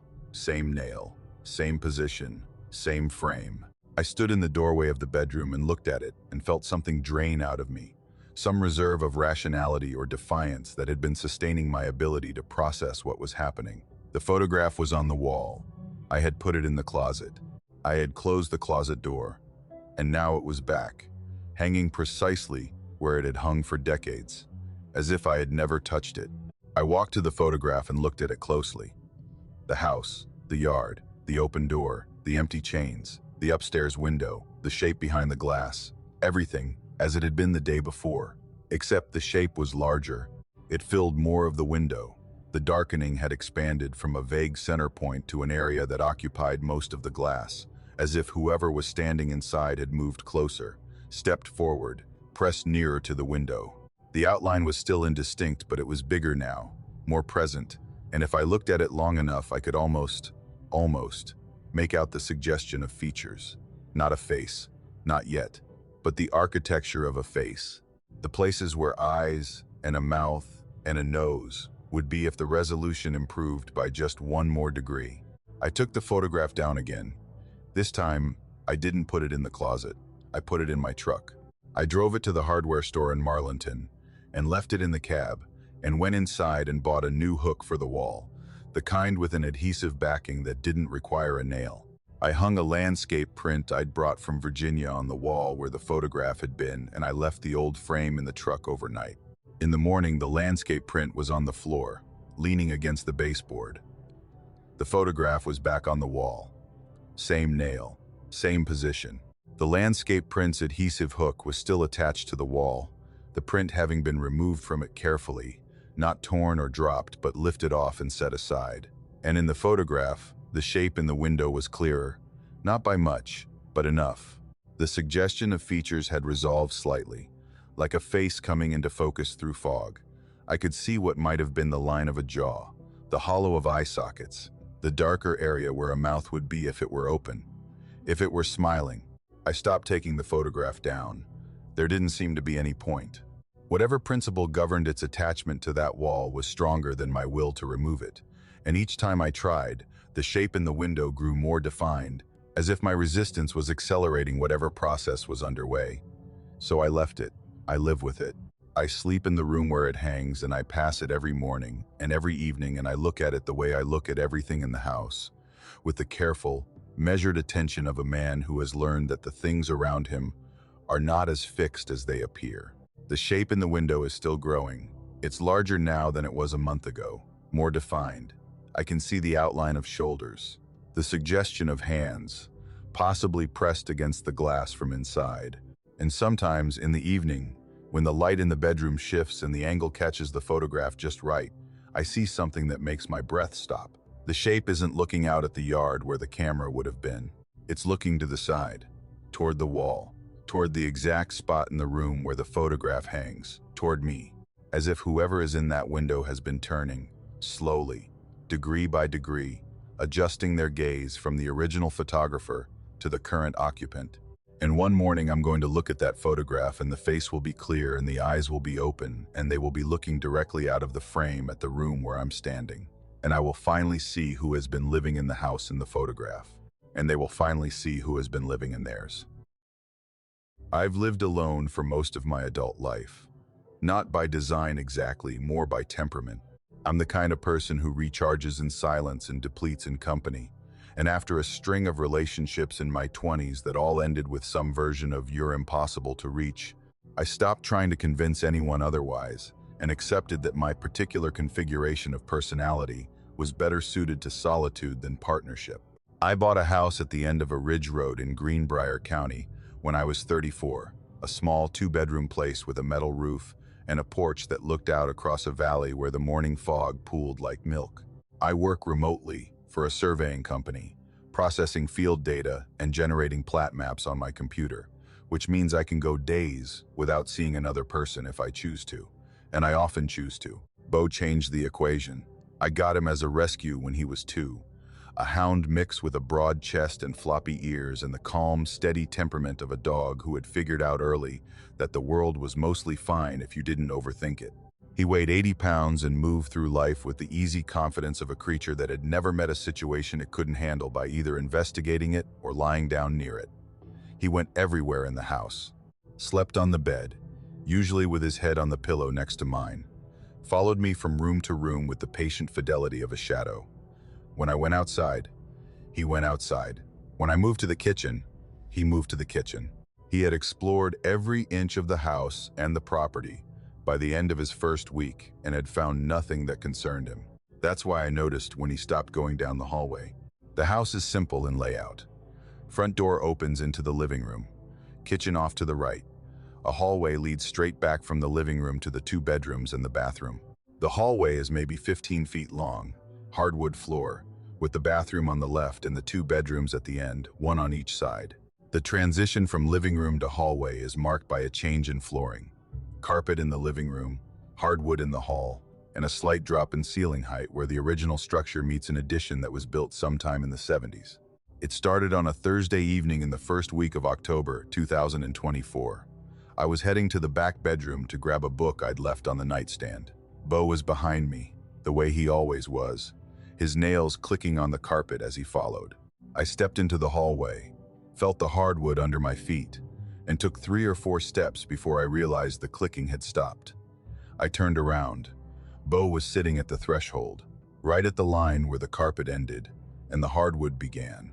He was sitting upright, ears forward, eyes fixed on the hallway ahead of me, not on me, past me, down the hallway toward the bedrooms, and he wasn't moving. I called his name. He didn't respond, not a flick of the ear, not a glance in my direction. His attention was locked on the hallway with an intensity I'd never seen from him. I called again, patting my thigh the way I always did when I wanted him to follow. Nothing. I walked back to the threshold and knelt down and put my hand on his head. His body was tense, not shaking, not cowering, but rigid, every muscle engaged, the way a dog's body gets when it's processing something that requires its full biological attention. I could feel his heartbeat through the top of his skull, faster than normal but steady. He wasn't afraid, or if he was, it was a measured, controlled fear, the kind that an animal feels when it has assessed a threat and determined that the appropriate response is not to flee, but to hold position, to not go further, to not cross that line. I put a treat on the hallway floor, 3 feet from where he sat. A piece of jerky, his favorite, the thing he would normally cross a room to get before I finished reaching for the bag. He looked at the treat. He looked down the hallway, and then he looked at me. And the expression on his face was something I've never seen on a dog before and hope I never see again. It wasn't the blank look of an animal that doesn't understand. It was the loaded, communicative look of a creature that understands perfectly and is trying to convey something across the species barrier with the only tools it has. His eyes moved from mine to the hallway and back to mine, and the message was as clear as if he'd spoken it.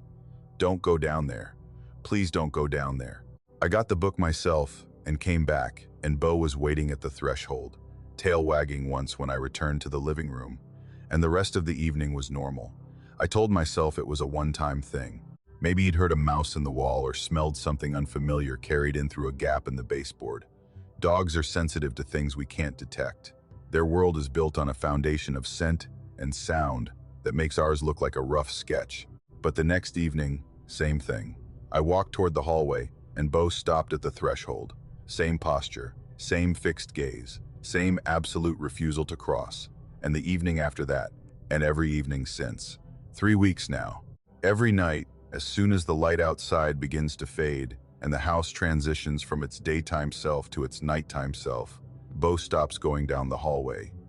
During the day, he's fine. He follows me to the bedroom, lies on the bed, sniffs around the bathroom, does all the things he's always done.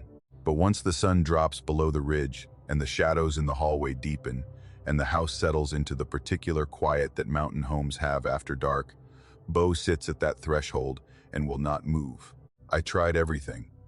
I carried him down the hallway one night, all 80 pounds, and set him on the bedroom floor. He walked straight back out, down the hall, and sat at the threshold again, looking back at me with that same expression. I closed the bedroom door, with both of us inside. He stood at the door and stared at it, not scratching, not whining, just staring, his body oriented toward the hallway on the other side, as if he could see through the wood. I opened the door, and he walked back to the living room and sat down at the line and didn't move. I started sleeping on the couch, not because I was afraid, exactly, but because Bo wouldn't come to the bedroom after dark, and sleeping without him felt wrong. He'd been on that bed every night for 4 years. The absence of his weight and warmth made the bedroom feel emptier than it had any right to feel. So I'd bring my pillow and my blanket to the living room and sleep on the couch with Bo on the floor beside me. And in the dark, I'd find myself looking down the hallway, at the dim shapes of the walls and the doors, and the darkness that gathered at the far end, like water pooling in a low place. 2 nights ago, I understood. It was around midnight. I'd woken up on the couch and needed to use the bathroom, which meant walking down the hallway. Bo was asleep on his bed in the corner of the living room, or I thought he was. I got up and walked to the threshold and stepped onto the hardwood and started down the hall. The coldness hit me at the ankles, not a draft, not the normal temperature differential between a carpeted room and a hardwood hallway.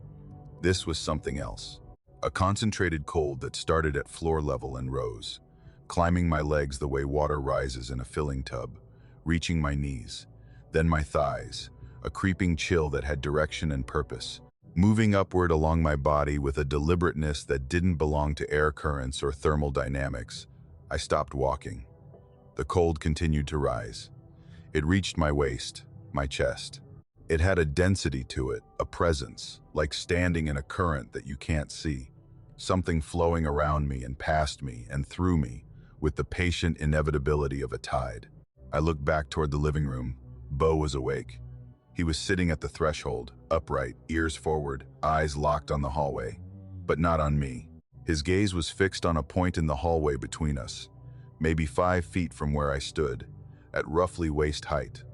His eyes were tracking something, moving slowly, almost imperceptibly, from left to right and then back, following a movement that I couldn't see, the way a dog's eyes follow a person crossing a room. His ears were forward, swiveling slightly, the way they do when he's listening to a sound that's just at the edge of his range, and his body was rigid, every muscle locked.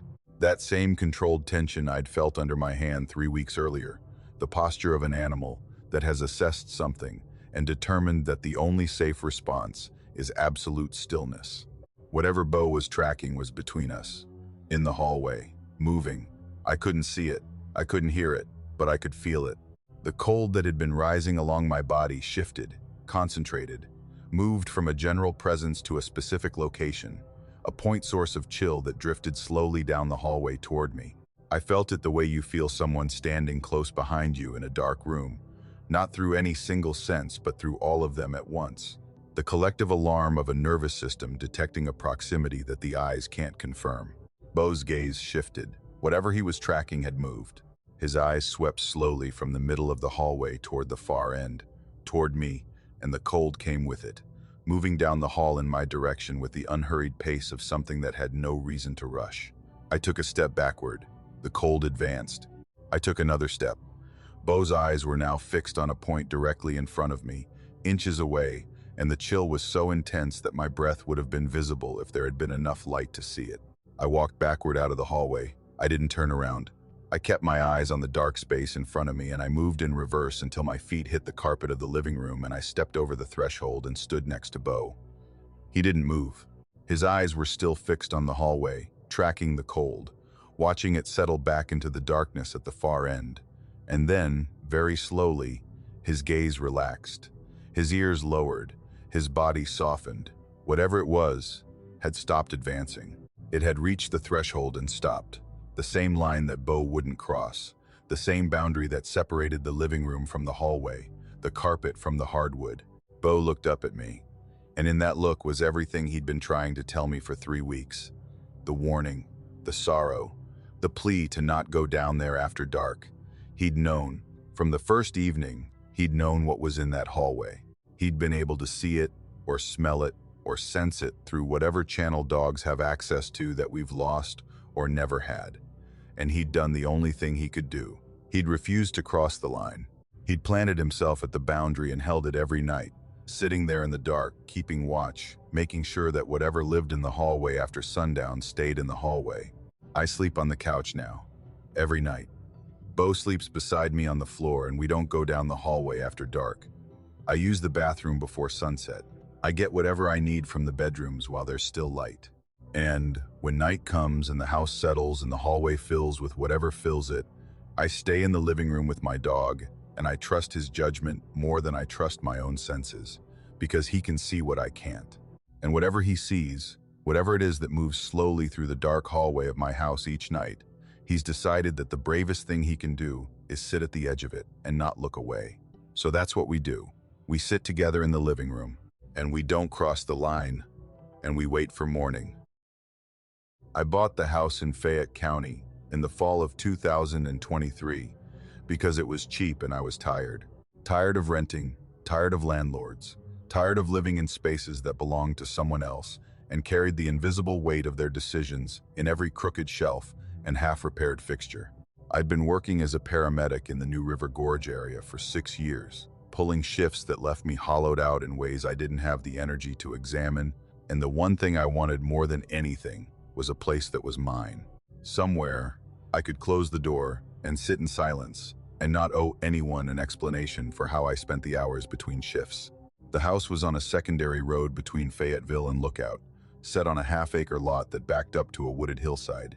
2 stories, 3 bedrooms, built sometime in the late 20s or early 30s based on the construction, with plaster walls and hardwood floors and the solid, overbuilt feel of a house that was made to last by people who didn't have the option of doing it twice. It had been on the market for almost a year, which in that area usually means there's something wrong with it that the listing doesn't mention. But the inspection came back clean.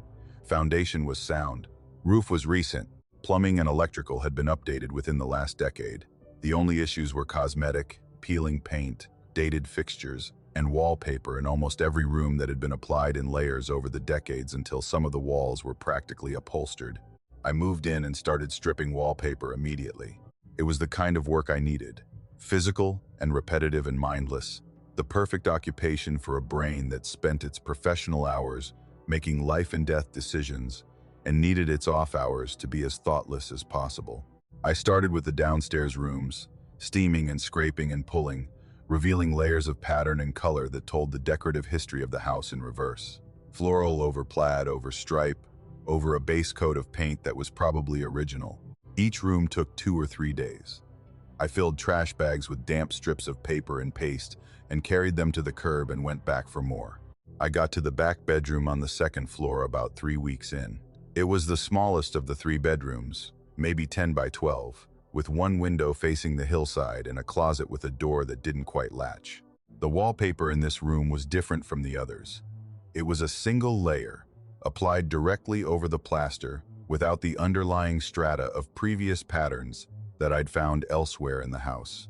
Just one layer, a faded green floral on a cream background, probably from the 70s or 80s based on the style. It came off easily, the paste having dried to a brittle film that released with minimal steaming. I was about halfway through the wall opposite the window when I found the writing. It appeared as the wallpaper peeled away, pencil on plaster, gray graphite on a surface that had been protected from light and air for decades. At first I thought it was a single notation, maybe a contractor's mark or a measurement left by whoever had hung the paper. But as I pulled more wallpaper away, more writing appeared, and more, and more. I stopped stripping and started peeling carefully, pulling the paper back in large sections to expose the plaster beneath. The writing covered the entire wall. From baseboard to ceiling, from the left corner to the right corner, the plaster was filled with handwriting.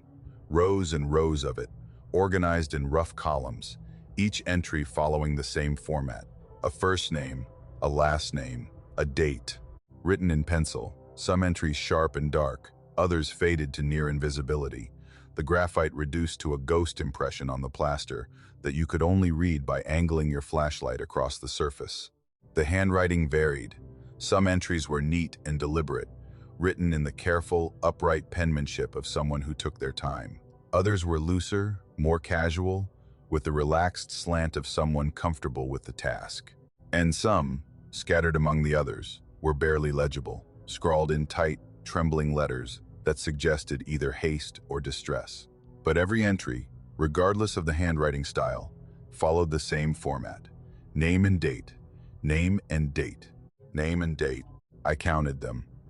87 entries. The earliest was dated 1934. The most recent was dated 2019. 85 years of names and dates, written on the wall of a back bedroom in a house that had, according to the county records I'd reviewed before purchase, changed hands only twice since it was built. The original owners, a family named Combs, had held the property from the early 30s until 1987, when it was sold to a man named Dale Messer. Messer owned it until his death in 2022, after which the estate sold it to the bank that eventually sold it to me. At first I thought it was a guest log, a family tradition, maybe, where visitors wrote their names and the date of their visit on the wall of the guest bedroom, a charmingly eccentric record that had been maintained across generations and then covered with wallpaper by an owner who didn't share the sentiment. It was a comforting explanation, and I held on to it for about 2 hours. Then I started researching the names. I sat at my kitchen table with my laptop, and I typed them in, one by one, starting with the most recent entries where the handwriting was clearest. The first name I searched was a woman from 2019. I found her immediately. A news article from a Beckley newspaper. Missing person. Reported by her family. Last seen at a gas station in Raleigh County. Never found. Case open. No suspects. I searched the next name. A man from 2016. Missing person. Reported in Mercer County. Last seen leaving a bar in Princeton. Never found. The next. A woman from 2012, missing, Nicholas County, last seen by a coworker leaving the parking lot after a night shift. Never found.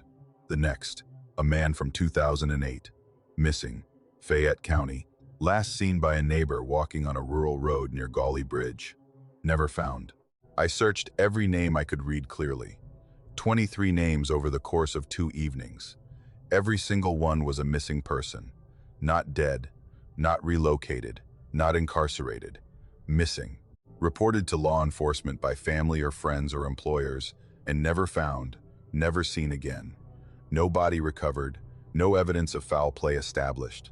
Just gone. Vanished from the counties of southern West Virginia over a span of decades. Their disappearances separated by months or years, spread across enough jurisdictions that no obvious pattern would emerge unless someone was looking at all of them at once. Unless someone had, for instance, written all their names on a wall. The earlier entries were harder to research. Records from the 30s and 40s and 50s weren't digitized, and the handwriting in many cases had faded to the point where I couldn't be certain of the spelling. But the entries I could verify from the 60s onward all fit the same pattern. Missing persons, from counties all across the southern part of the state, all of them on the wall of the back bedroom in this house. I called the Fayette County Sheriff's Office on a Monday morning, explained what I'd found. A deputy came out that afternoon, a young man who looked at the wall with an expression that cycled through curiosity, confusion, and discomfort in the span of about 5 minutes. He took photographs with his phone. He wrote down some of the names in a notebook. He asked me when I'd found it and whether I'd altered the wall in any way and whether anyone else had access to the house. He said he'd file a report and that someone would follow up. He was polite and professional, and I could tell by the way he kept glancing at the wall and then looking away that he didn't know what to do with what he was seeing. 87 names, 85 years. A wall-size record of the missing, maintained by the occupants of a house that sat quietly on a secondary road in the mountains and drew no attention and raised no suspicion for nearly a century. That was 4 months ago. Nobody has followed up. I called the sheriff's office twice. The first time I was told the report was being reviewed. The second time I was told they'd get back to me. Nobody has gotten back to me. The wall is still there. The names are still there. I finished stripping the wallpaper and left the plaster exposed because covering it felt wrong, like concealing evidence, though evidence of what I still don't fully understand. Last week I was cleaning the adjacent room, the larger bedroom that shared a wall with the back bedroom. This room still had its wallpaper intact, 3 layers deep, and I'd been putting off dealing with it because the work in the smaller room had left me with a reluctance to discover what might be underneath.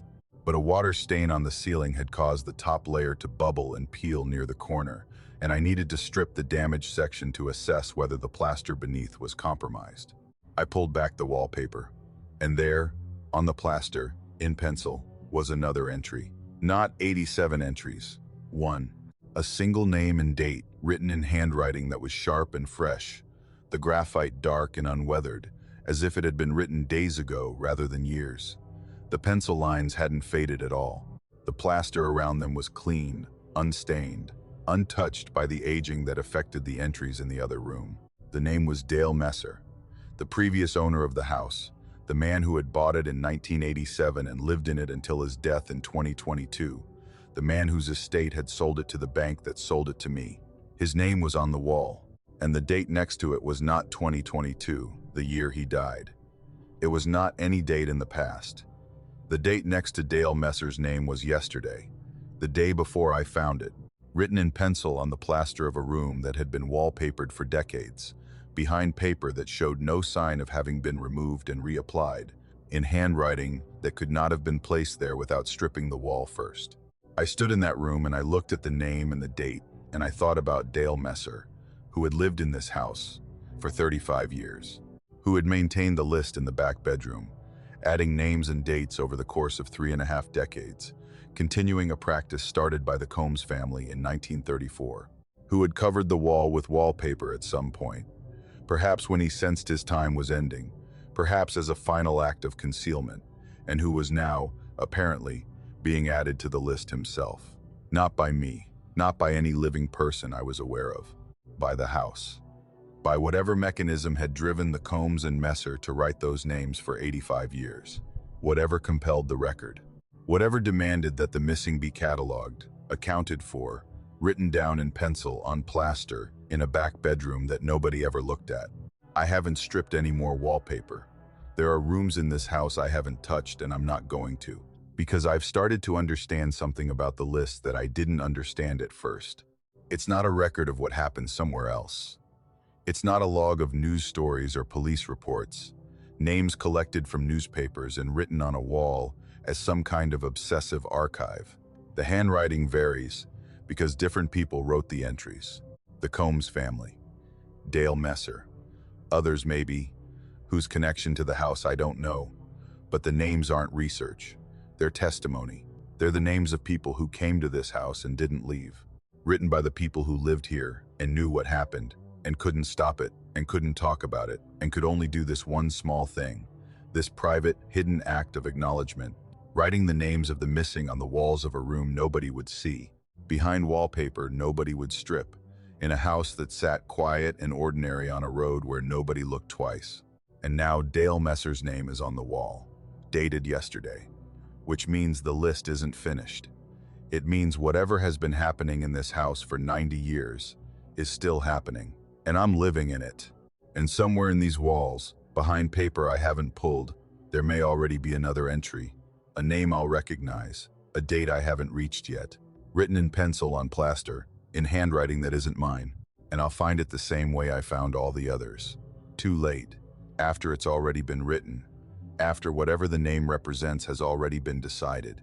And the only question that keeps me awake at night, lying in a house full of names that nobody else will read, is whether the next entry on the wall will be someone who comes to this house, or someone who's already here,